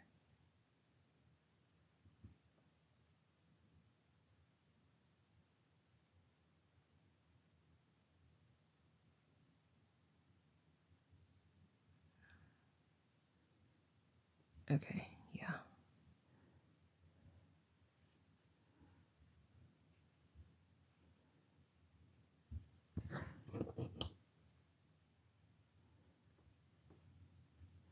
All right, we'll try again and see what happens.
So it does get a little bit tricky because the stitches are so small that it can appear that you already stitched in the stitch, but it is actually the next stitch to stitch into. So that's how your stitch count can get off. So we'll see how this ends up. Hopefully we are good to go.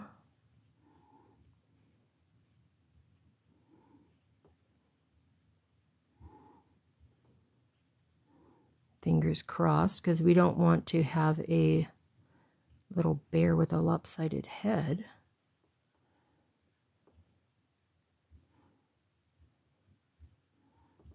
All right, let me count now.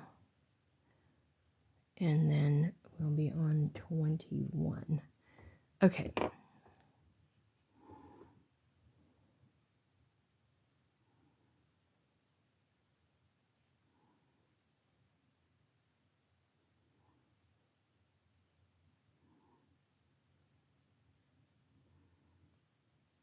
Perfect, 30. Okay. So now we're going to start round 21, and that's going to be 4 single crochets and then an increase. So let's do 1 and then put the stitch marker.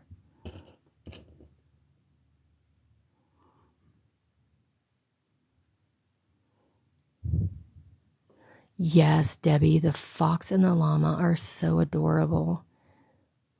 So adorable. I mean, it takes time. You have to invest the time. I pre-made some items for this one just to save a little time and because it wouldn't be detrimental to the process. I love the little flowers on the llama's head.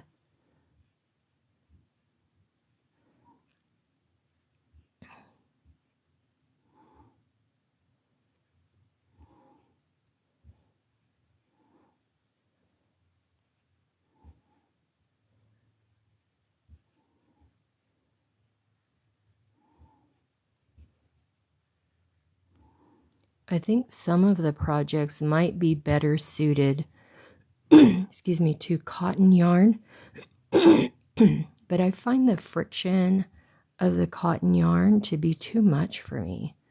It doesn't glide nicely, and so I'd rather just work with the acrylic. And I'll be honest, I haven't specifically read directions that will say exactly which yarn you're supposed to be using.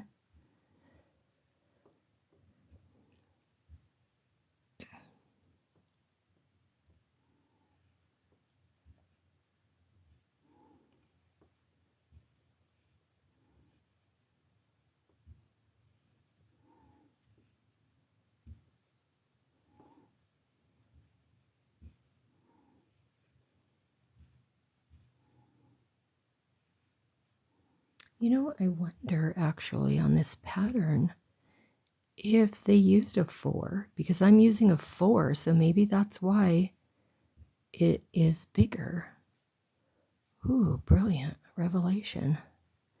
But for me, it's fine because I realized after I finished the first one that it would be bigger. So for me, it's not a big deal. If you're looking to have something at a certain scale to match in with things that you already have, then yeah, you want to make sure and follow the hook size, the yarn size. That way you come up with a finished product that is the same or near the same size as what the pattern designer intended. Okay, so here we're at the end of row 21 or round 21, and 22 through 27 are going to be the same number of stitches, which is 36. So let's check and see how I said it's going to look kind of weird for a while. So it looks like a vase, but as we go up, it's going to form his head. And then especially with rounds 21 through 27 being the same number of stitches. So let's make sure we have 36.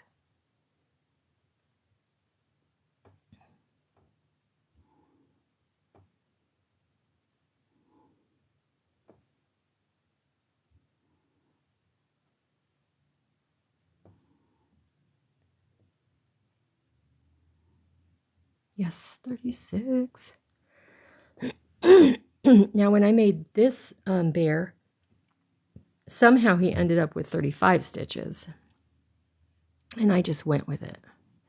So we're going to leave this stitch marker in round 21, and then that way we can be able to see and count 21 to 27, because we're just going to be going around a single crochet in each stitch.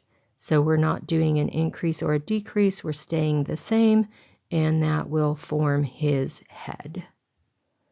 Well, the majority of his head and where his face will be.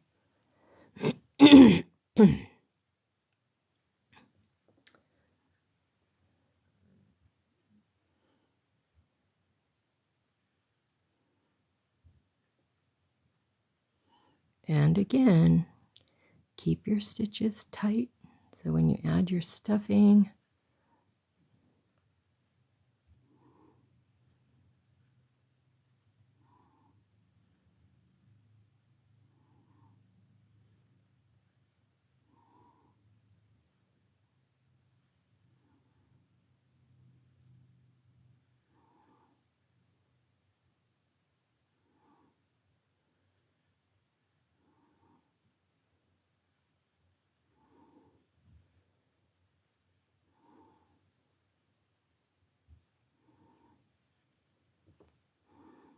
okay, we're getting around here, and we're going to be going all the way to row or round 27, and this will be the little bear's head.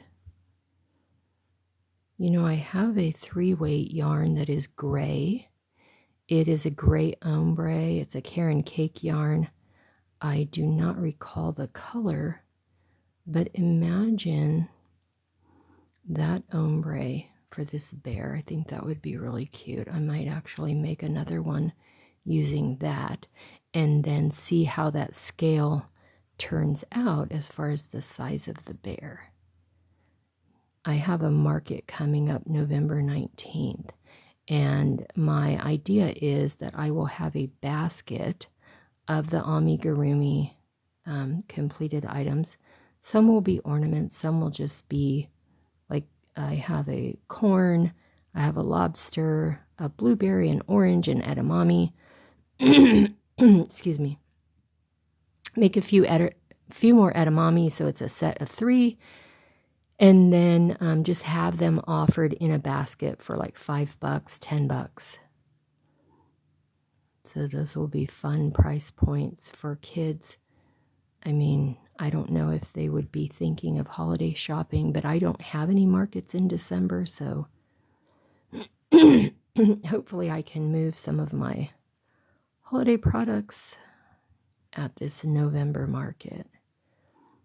I'm going to be advertising and promoting this week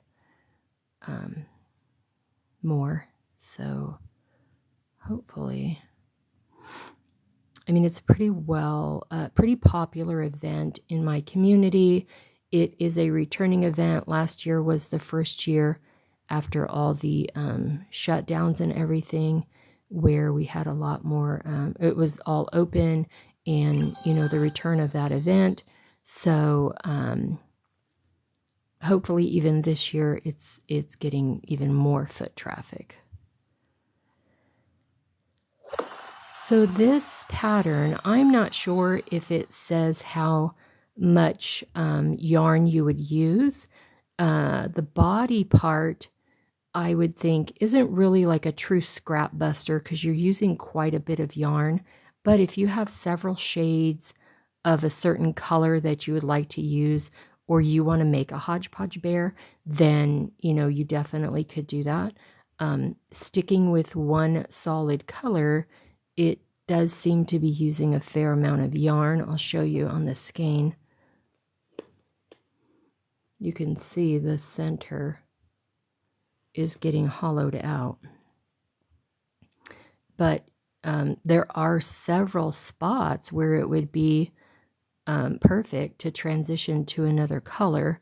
So like the bottom part of the bear, and then the middle, and then the head, you can have 3 different colors. Even the crown of the head you could change to another color if you like.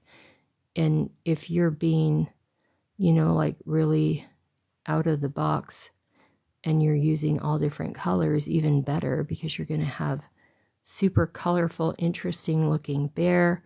You're going to use all your scraps, you know. Oh, let's count our rounds here. And then when we decrease more and the head is getting more narrow, we can put more stuffing. Like I said before, this is like a bowl. So if you're putting the stuffing in now, it's just going to fall out while you're working.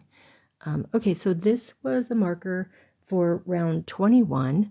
So 21, 22, 23, 24. And then we need 25, 26, 27. And then we will start the decrease. So when you're doing these kind of projects at home, you can easily just set it aside, finish up things you need to do around the house. I'm offering this crochet along just as encouragement, and, you know, in case anybody wanted to join and do the project with me. I will be adding the download to my YT channel, link in bio. So if you are interested in looking at that, you can fast forward, rewind, pause, whatever you need to do to adapt it to your pace. And again, this isn't my pattern. It is a free pattern from Grace and Yarn. I can answer questions about stitches and such, but I just want to let you know it's not my pattern. The website Grace and Yarn offers so many free patterns. So if you're interested in making other items, definitely check them out, because there's so many free items there that will really help your budget in creating items for Christmas, the holidays, teacher gifts, whatever. I'm sure they have things themed for Hanukkah, Kwanzaa, but I wasn't specifically looking for those items. There could be other vendors that have those kind of different themed items as well. Free patterns. Hey, yes, good morning. Of course, better late than never.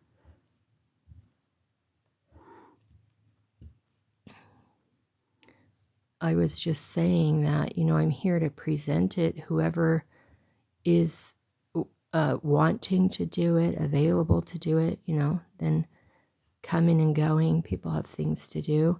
And then I will have the video on my YT channel.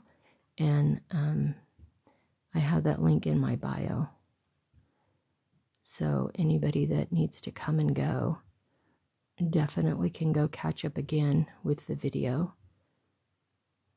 Speed it up, slow it down, pause it, stop it, you know. Again, coming and going as they need to. So I think that's a really cool feature, because sometimes I see lives from other people. I catch the tail end. They're talking about something that happened earlier, and then the creator will say, oh, I have it on my channel. And then I'm like, oh, awesome. So then I can go and look at the video and find the segment that they're talking about and review. For example, there's a lady I follow. She's in Savannah, Georgia. A Day in the Life of Corey. She was speaking about how they film a lot of movies and TV shows and such around the area. And there's a new project starting with Julianne Moore. So as she's doing her walkabout that she does every morning, she stops at this coffee shop that is one of her frequented places, and she is in the square downtown Savannah, and she's just doing her regular chit chat, and then she's like, y'all, Julianne Moore just walked by. And then she says, you guys, I gotta go look at the replay later and check, was that really her? And sure enough, you go look at the replay, and it was. And of course, on the replay, you can freeze frame, rewind, look again. Okay, so here's 21, 22, 23, 24, 25, 26. We're so close.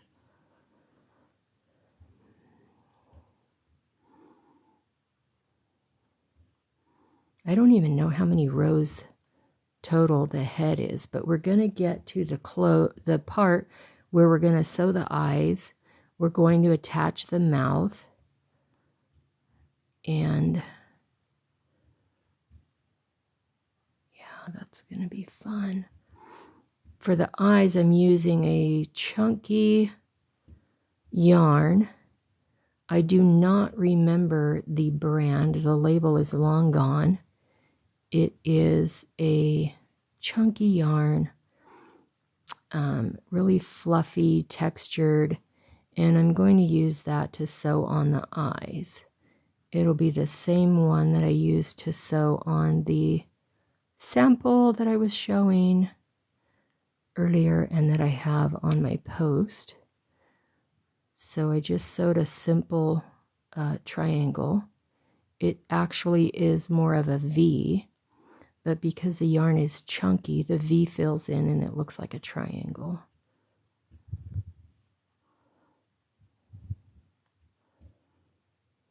Okay, so coming up here. Welcome, welcome, guys.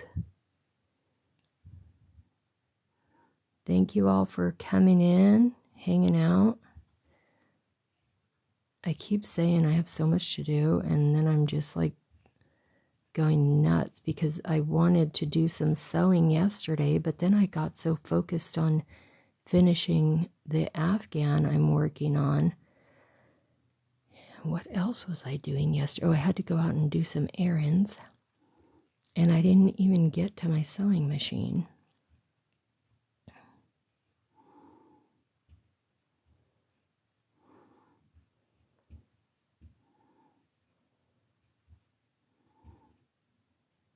All right, let's count our row. My stitches have to be correct because I've only been doing single crochet around the whole thing.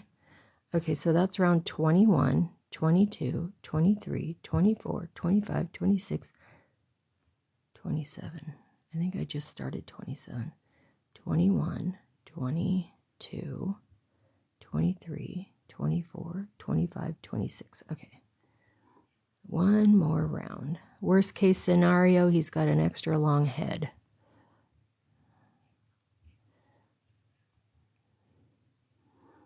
Oh, at this point, the other day I was saying, oh, it looks like Groot. You know how Groot has that little flat head? Of course, this will be rounded out, and it will be closed and have a nice round little top.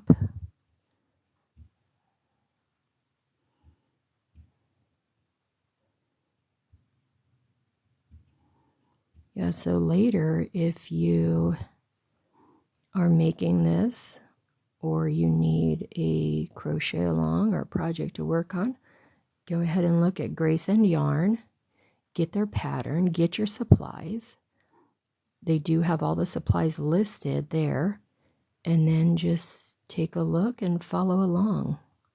Pause it, stop it, fast forward, slow it down. You can also, I don't know if you guys know, There's a function in YT where you can do save for later. I do that on my videos. And then you can go back and watch in your library your saved for later videos. That way you don't have to try to remember. The one thing I do need to try to remember is when I am saving those in my public profile to not include them on one of my playlists, but just to have them randomly in another tab or section or whatever.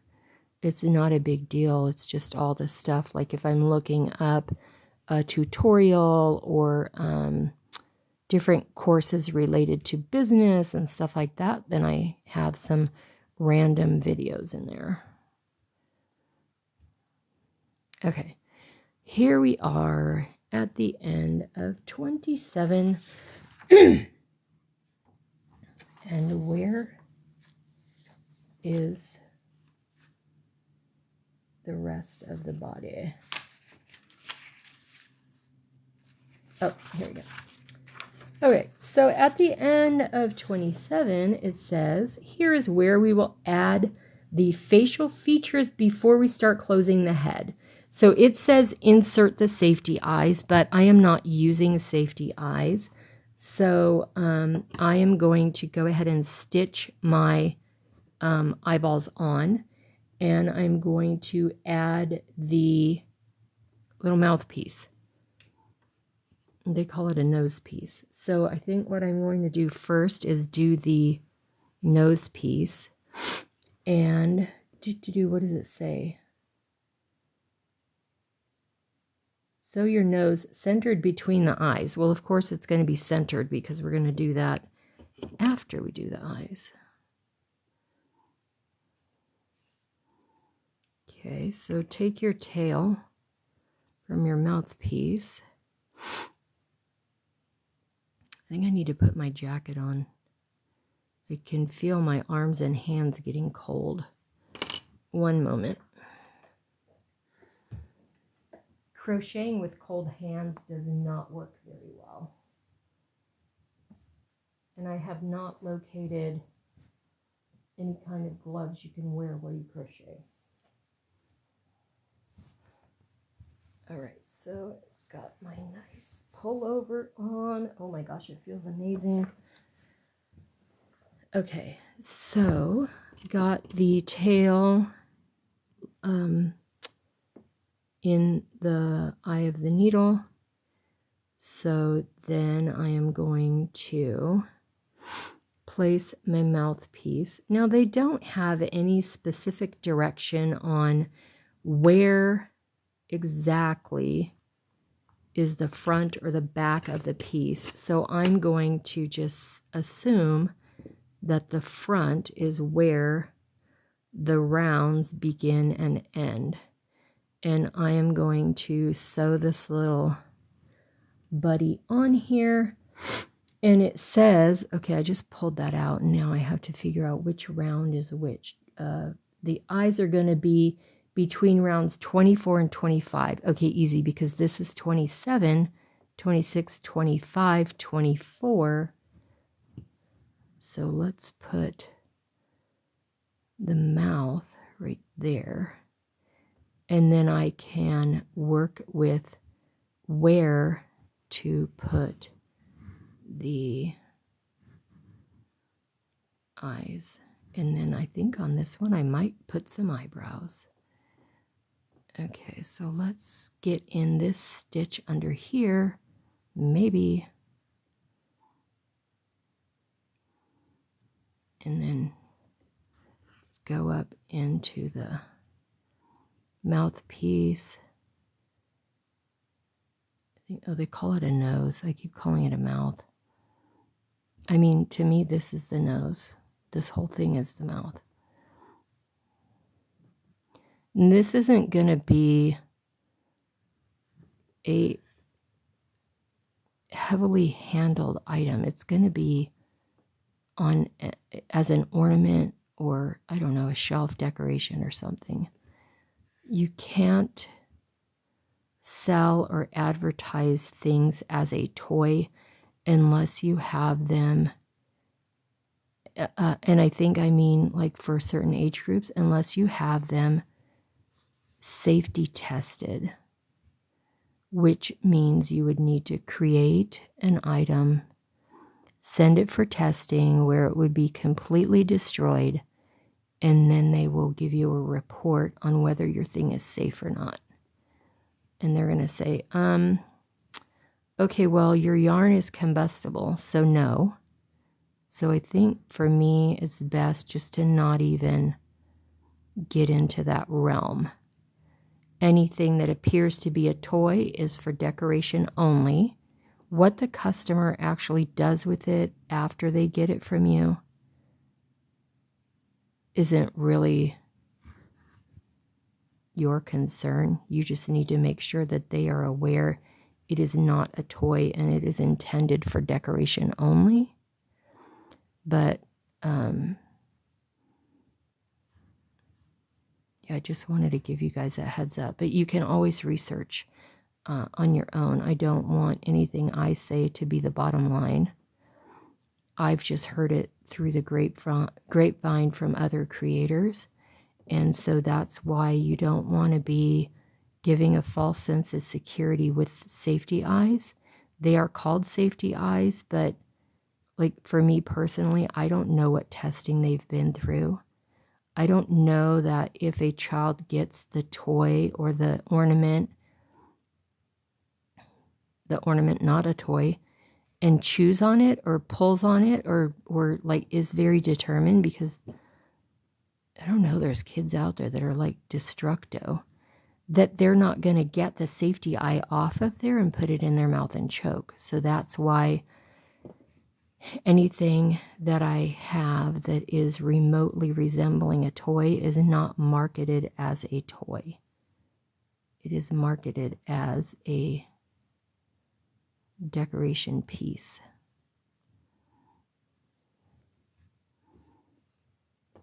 Okay, so there is the beautiful mouth.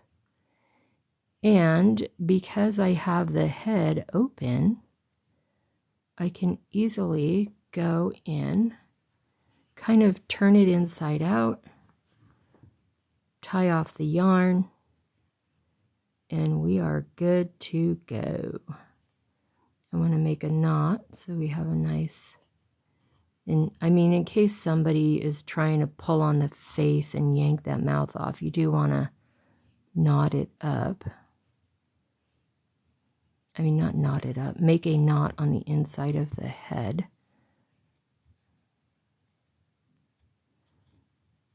Okay. And then just kind of weave the end in and then trim it off. Okay. Boop-a-doo.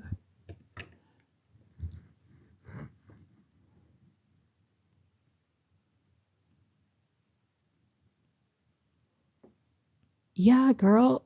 Oh, hey, Country Bougie. Yeah, Zengelina, you go ahead and you can set up the fingerless gloves tutorial.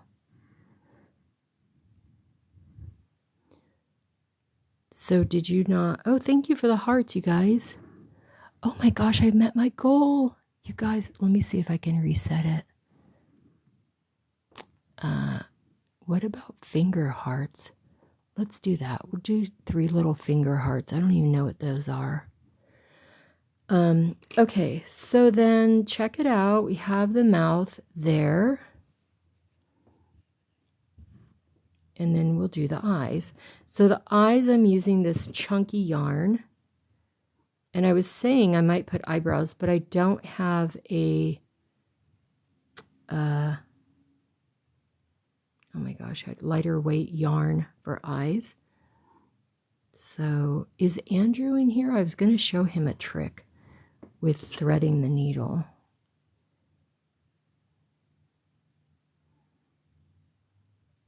But he can check back on my YT. Oh, maybe I should cut a piece of the yarn off. Okay, so here we're going to do the eyes, and the directions say to do the eyes between rounds 24 and 25, 5 stitches apart, and then it says to center the nose between the eyes. But since I opted to do the mouth, nose, whatever you want to call it first, I'm going to use that as my gauge, and I'm just going to start from the back. Let's see, 5 stitches apart. So this is the middle of the nose. So that's a half, 1, 2. So let's start right here for the, that might be too far. Let's see. And leave a bit of a tail to tie it off. So I'm just going to make, excuse me, like a little triangle. So start at the top and then go down diagonal. Just eyeball it because the pattern calls for safety eyes, but I just opted to sew the eyes. Now yesterday when I was doing it, I got my working yarn in there and had to. Okay, so that looks good. And let's go to the other side and do the other eye. I think I need, that's going to be too far. That seems like too far. Let's try this one. So sometimes you just need to eyeball it. Everything isn't going to be spelled out for you every single time, especially if you want to use your creative license and kind of do it on your own. I think this looks too close to the nose. Okay, let's take out that second eye.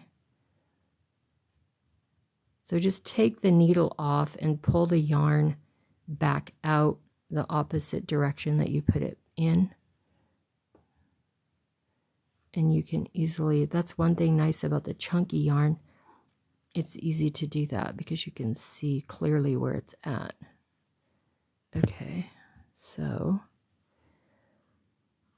let's see, where do we put eye number 2?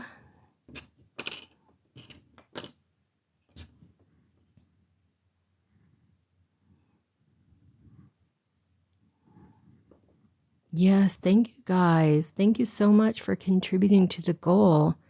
It's my first time using goals, so I really appreciate that. I'm just trying out different stuff. I've been on TikTok for a while, but now I'm trying to just incorporate all the features. I mean, they're there for a reason, right? So country, I was telling my friends about, because I have a few regulars here, I was telling them about Sugar and how she is on her journey in her car. So Country Bougie, I kind of became aware of and met through Sugar's lives. He is a creator as well. He makes awesome hats and stuff. So if you're interested in anything like that, check it out. Okay. What am I doing? This is not, well, you know what? Let me pull that out again because I want to go down a little bit more so he doesn't look kind of squinty-eyed. I mean, you don't want to just haphazard everything. You want to try to be perfect like Angelina. Write a chart on where to put the eyes. Okay, so let's see, because we're going to make this cute little stitched out eye with this chunky yarn. Why am I not getting the right angle? Okay, let me just do the other part and then see what it looks like. Maybe it will even it out. The main thing is to have the right spacing. I don't want to pull it too tight because the fluff kind of gives it that extra oomph and volume to the eyeball. Okay, now what? Okay, there we go. Okay, I kind of like that.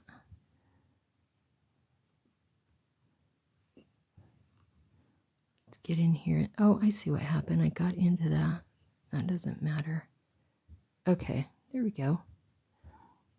So the spacing is nice. I like that. I'm going to go ahead and tie this off. And I do not have a smaller gauge yarn for eyebrows, so I am not putting eyebrows. And then this will be inside of the little bear's head, so it doesn't have to be perfect. And then we will continue. So there are the eyes and the mouthpiece attached. To round 28, we're going to start a decrease. So let me do the first stitch in round 28. Add my stitch marker to keep track of that so we know where we've started our round and then how much to decrease. So there's 1, 2, 3, 4. All right, and then we're going to do a decrease. Oh yeah, Sugar is the best, the best, the best. When I first saw her, I was like, wow, what is this lady's story? And then she told her whole story. Like, wow, it was awesome. And then were you in the live that night when she had those young kids on? That was so hysterical. Okay, so I'm going to do 4 and then a decrease.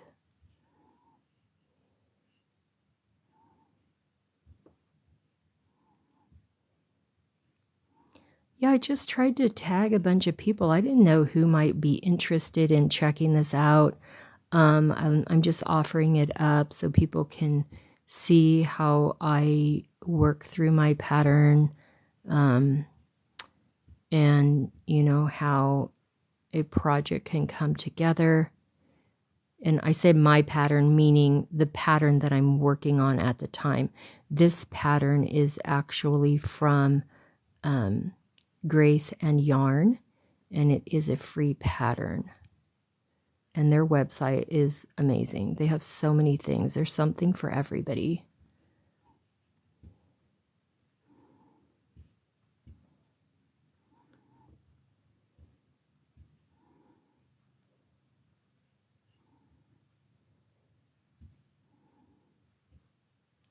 And I'm just paying attention to my decrease now, so enjoy the silence.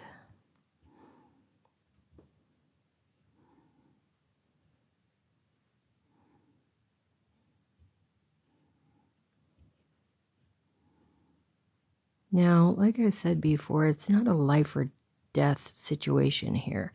You're crocheting because you're enjoying it. Try to do your best on keeping on track with your stitch count and such, but if it's a tiny bit off, don't feel, okay, where is my, don't feel like you need to like tear the whole thing out.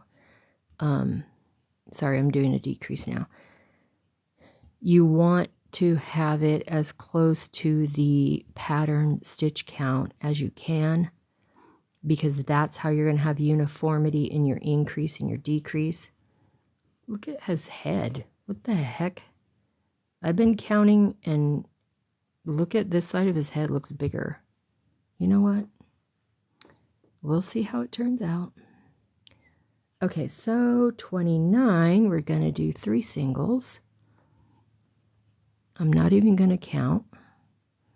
1, 2, 3. I'm not counting because I know that all the rows prior to attaching the facial features were spot on. So if there is a variance, it's 1 or 2 stitches.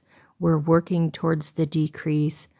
to close the top, and it will be a nice gradual, did I say increase? We're working towards the decrease to close the head. So it'll be a slow, gradual decrease, and it will be nice and neat. As I stuff the head, I can do the contour a little more so that if there's any problem, like this, I said that side of his head looks bigger, then I can fix that with the contouring.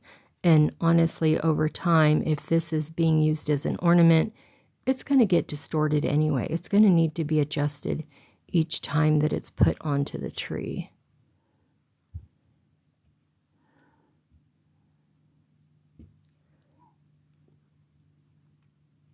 So another nice thing about this type of ornament, it's not a toy, but if a child were to grab it, pull it off the tree, drop it, it's not going to break, you know.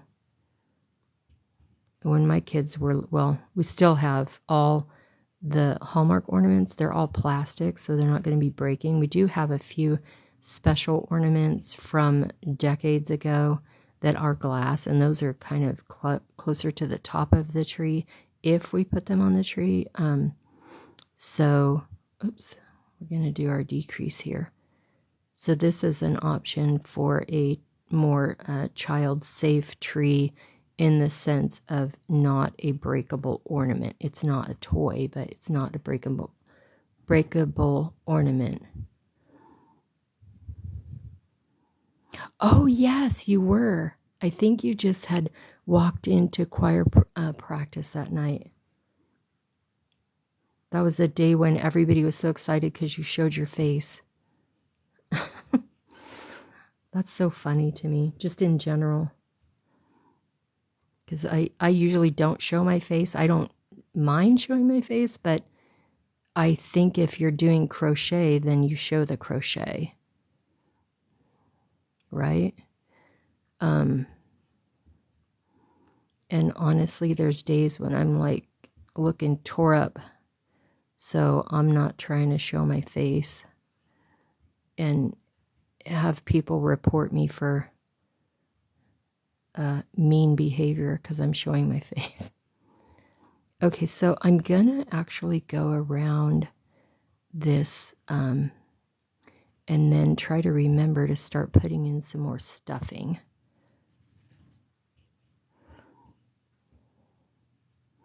What have you got planned for today, Bougie?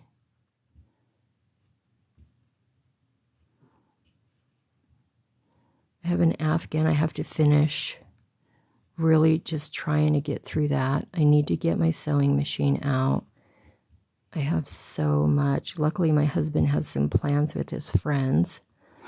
My kids are independent, so I have me time. Anybody else have anything exciting going on today?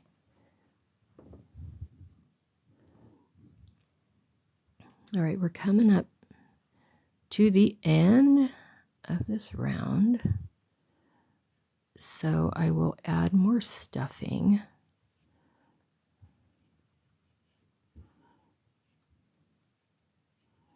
Sometimes I feel like my crochet projects are that art project that you brought home to show your mom, and she very lovingly praises you. Then when you're an adult and you look back at that project, you're like, whoa, my mom is a saint, because what the heck was she praising me about? But it's age appropriate, right? Because you can't be an expert at everything from a young age. You have to develop your craft. So sometimes I think, wow, this crochet project, what was I thinking? So here I'm kind of stuffing it down into this neck area. And so it's probably going to get a little bit distorted, maybe. And then go ahead and do the contouring and stuff after I get a bunch of the stuffing in. And I believe the directions say to stuff the head firmly, but you don't want to go hog wild where you're stretching out your stitches and then the stuffing is showing through. Oh, I also want to thank my friend Angelina here for tagging a bunch of people last night as well. So that way we could have everybody, whoever wanted to participate and spread the word. So that was really cool. So thank you for that. All right. So this is stuffed pretty firmly. I'm holding around the bottom of the neck to get a little pressure to stuff the stuffing down in the head and then do the contouring, which it still kind of looks funny, but once I put the scarf on, the ears and the tail on, then it's going to give it that more professional illusion. The it's gonna look more uniform and correct and not distorted. Like right now this head looks enormous, but if you look at the pattern, the photos in the pattern, it does look bigger.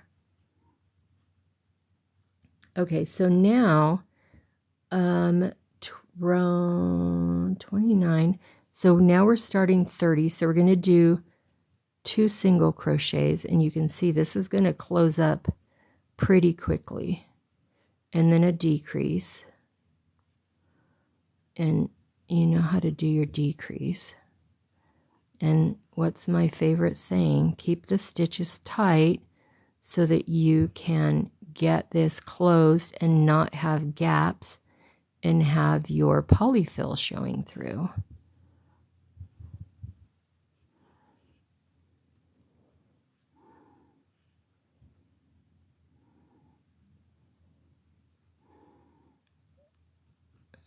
So just keep going around, going around.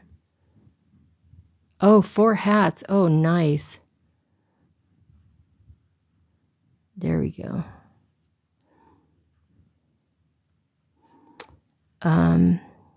The coasters are nice, aren't they? They work up pretty easily. I have made some coasters, but I made them with my embroidery machine on felt. I have not made them with the with a crocheted pattern. So I think that's going to be something that I have on my list of things to try, because I do have a bunch of cotton. I was making soap saver bags, you know, like for bars of soap, and I really love that pattern. So I had made a bunch of those, but of course I bought way more cotton than I need. So I think some coasters might be a good way to use that yarn. Okay, so here, oh, don't get your polyfill. See that? Keep your fingers between the hook and the polyfill so you don't grab your polyfill. And reel in all your attention to detail to this point. Okay, and I think the polyfill I have in the bear's head right now is going to be plenty. I might top it off a little bit, but it does feel pretty firm. And then I'm just making these stitches really tight. I'm not even looking at the pattern at this point because, as you notice, I forgot to put the stitch counter back in. I think I do need to go down to a every other one decrease, so then it will become more closed. So let's do that. That is showing on round 31. So when you are working on your project, you can be sure to follow and do the appropriate decrease. So you can see we're getting to the very top crown of his head, and it's getting closed up. Okay, yeah, sure. Thank you, Bougie. I have a link in bio for my email, so you could send it right on over by email. Thank you. So sometimes what I do is I have purchased patterns, free patterns that I want to remember. I print them out and put them in my yarn bag. There's like a little back pocket. So that way, especially after the craft fair season, I look back in my yarn bag and I have projects I can work on. And I have lots of nice cotton yarns. I have solids. I have a cream color with spectacles in it. Spectacles. Okay, so we are getting to where we're going to probably cut off the yarn and close it just with a needle. Because if you keep going, then you're going to end up with kind of like a dome looking thing. So let's cut that off. And I am going to go ahead and pull this through and tighten that. Probably should have done a chain one, but it won't matter because I'm going to be sewing this end of the yarn in, and it definitely will not come apart.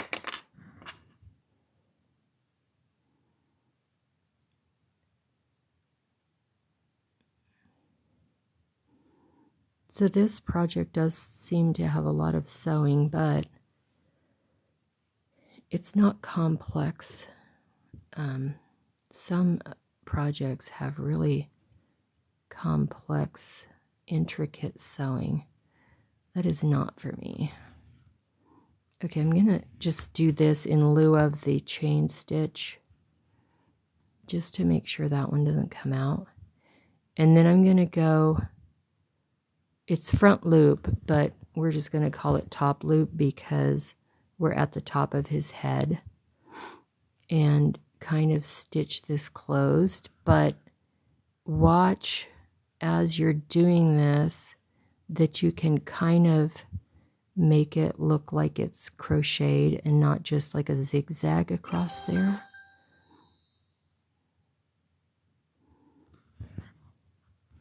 And then you can kind of replicate a cinch. So see how that's coming together, but you don't have the stitches going across the hole.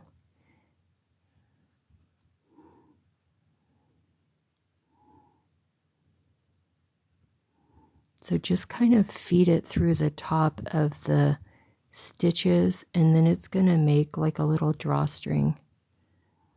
Oh my gosh, I have to just say that was impressive.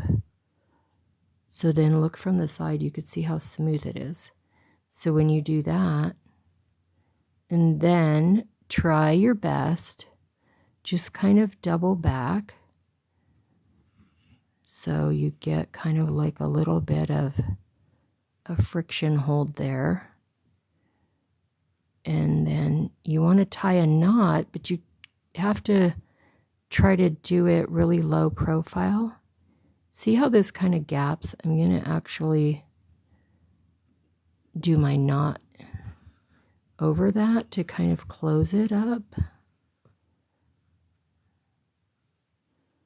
so I don't have that gap. I think it's because that's where the other one ended. And then be careful because it's kind of pulling the polyfill up. Okay. Now I'm going to do my knot. I usually just wind the yarn around the needle for the knot and then pull it through. Get the end. Okay, so that's going to be the knot, and then just stuff the needle in through the head and you'll wear. And then you might need to trim your polyfill on the part where it's coming out. Just pull your knot down in there. See that? And then cut off your yarn. Okay, so there we have our little Chub-a-Dub teddy bear. Give him a little haircut wherever the polyfill is hanging out. Look at that. So I'm going to tie on this scarf because his giant head is kind of making me feel weird. The eyeball over here is not perfect, but contour the head a little bit. Get it a little bit more centered. I swear if this was yellow, it would look like a duck. Put a tail on it, it's a platypus. Okay, so the pattern says to just tie the scarf. The scarf is a pretty good length, so you should be able to tie it on. And then see what you think. If it doesn't look great, which that looks okay, it's not going to stay down though. So maybe take a little bit of the same color yarn and just do a little stitch right here. You can tuck the ends in or try to tie it so it's more flat. I mean, I would probably do a quick stitch there anyway, just to make sure it doesn't become detached, because if somebody has this as an ornament and it becomes detached and missing, your bear's neck is going to look terrible. Okay, now find your ears again. And I said before that you could go on your own and sew on the ears, but I'm going to go ahead and do it right now. And then depending on how you sew them on, it's going to make them more rounded or more pointed. So like if you smash it flat and sew it to the head flat, then it gives a different effect. But if you kind of puff it out and sew it on like a little ball, then that's another different effect. I mean, it's just slight variance, but, and then do the other one over there. So just figure out where you want to have the ear, and I'll sew at least one on, and then you guys can finish and sew the other on your own. Where is my needle?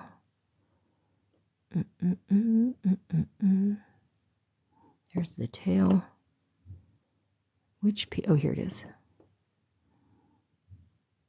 And then usually I'll end up having these random pieces of yarn around that I can use for other projects. On the scarf, you could even use a contrasting color and do it like a little tack down stitch, and then it'll have like a little decoration.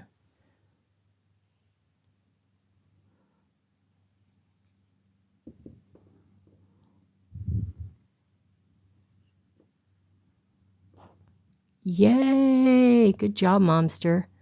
Yeah, the ears are super cute, aren't they? And then, I mean, you can make them more forward, more to the top, more to the side. For me, this seems like the good spot. And usually the hardest part is just getting that first stitch. And because I wear bifocals, I'm constantly glasses on, glasses off to see the stitches. Okay, so let me just try to hold this while I get this first stitch in. And then just get up. I want to get the outside stitch. So then Let me see how that looks. Is it in the right place? Looks a little far back.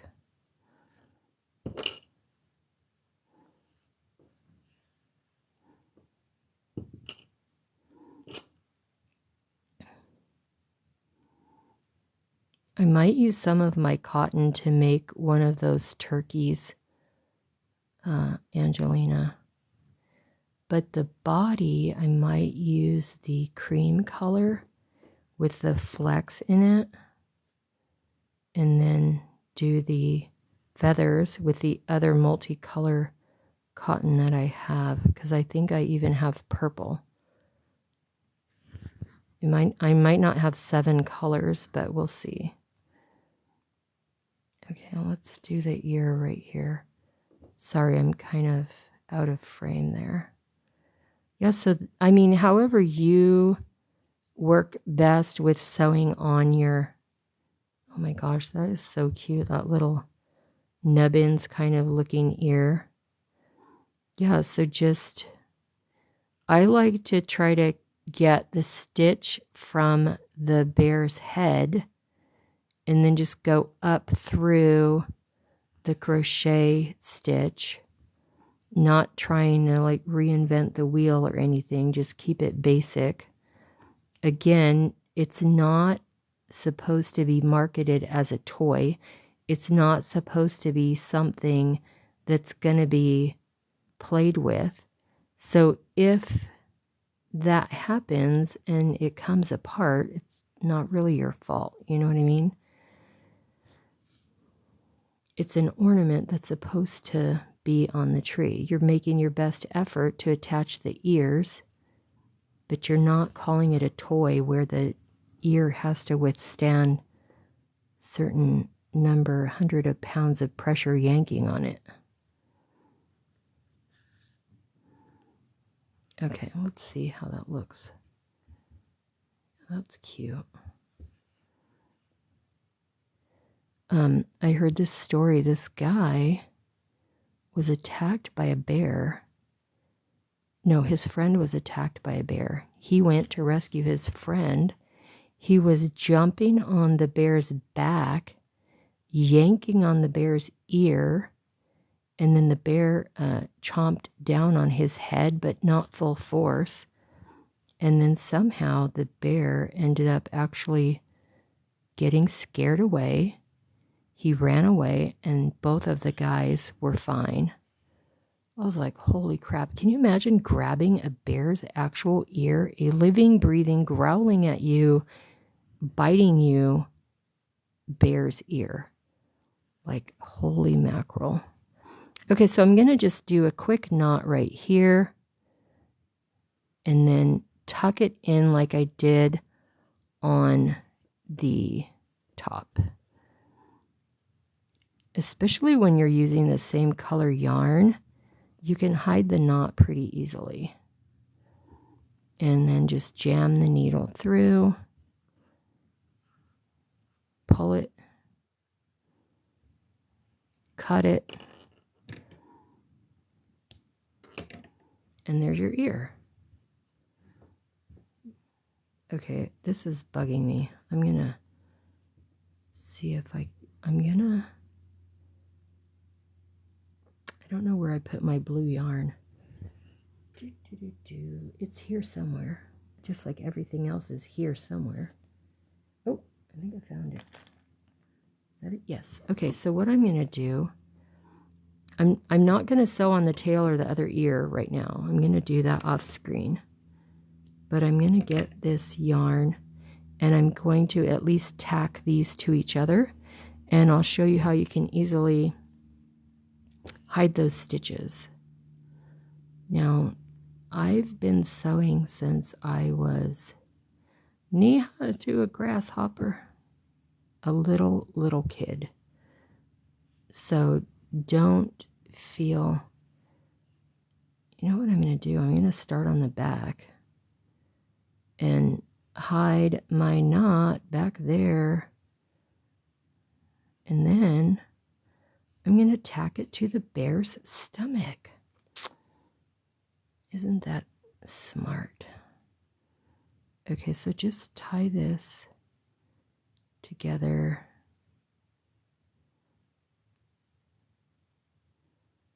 And again, this is not meant as a toy, so it doesn't have to withstand Armageddon.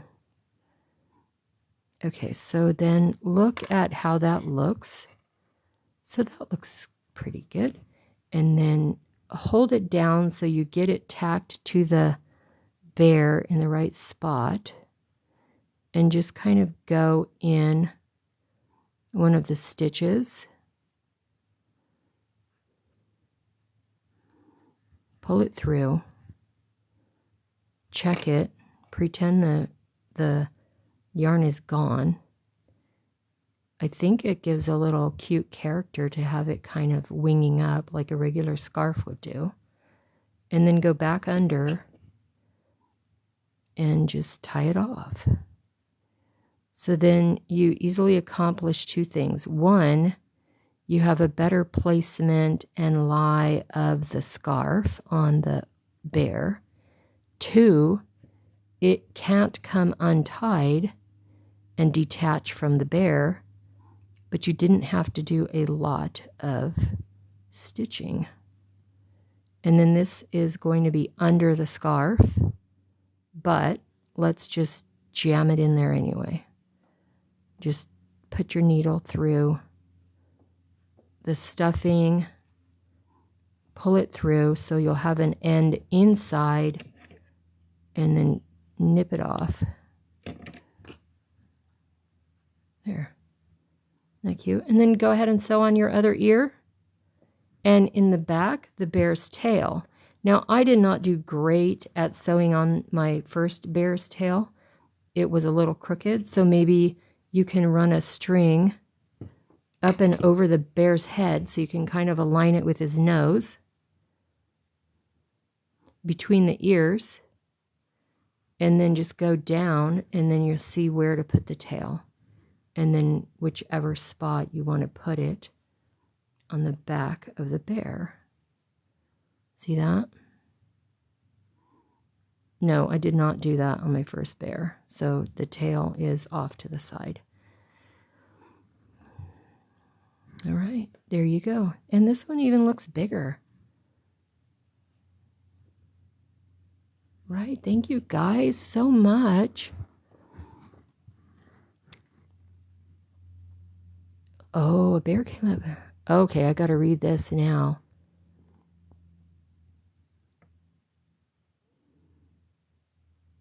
Oh my goodness, Country Bougie. That's crazy. Oh my gosh, Momster. Oh yeah, Country. I know what you mean. Like, show them you're the alpha. The bear came up and nosed him, Momster. Thought it was a dog. Oh my God. Oh my. He reached down to pet it. That is insane. That is insane. Oh my gosh. Yeah, interesting and antagonizing. Crazy. Thank you, Debbie. Yeah, so you guys can go ahead and sew on your other ear and sew on your little tail. And then you have, oh, and then to attach the cord, if you want to use it as an ornament, you just use your needle and just go through any which way. I think I did mine front to back, kind of front to back. And then when you hang it, well, it just depends on how you hang it, where you hang it. And then you can use whichever cord you like. You can use a piece of yarn. You can use a piece of like fancy gold or silver cording that people usually use for ornaments. A piece of thread, you know, whatever. Yeah, so there you go. That's your little bear. Oh, yeah, no kidding, Momster. Where there's a cub, there's a mom. You don't want to mess with a little cub. So thank you guys so much. I'm going to post the video on YT so you can check it out later. Share it with your friends if you like. The pattern is a free pattern from Grace and Yarn. There's plenty of free patterns there for you to enjoy. Never mind this printout. My printer was messed up. I think I fixed it. So go ahead and check them out and see what other kind of patterns they have. And you guys have a great weekend. I'll probably see you back here later on at some point. Thank you so much to each and every one of you for contributing, for sending gifts, and for the engagement. Have a great day.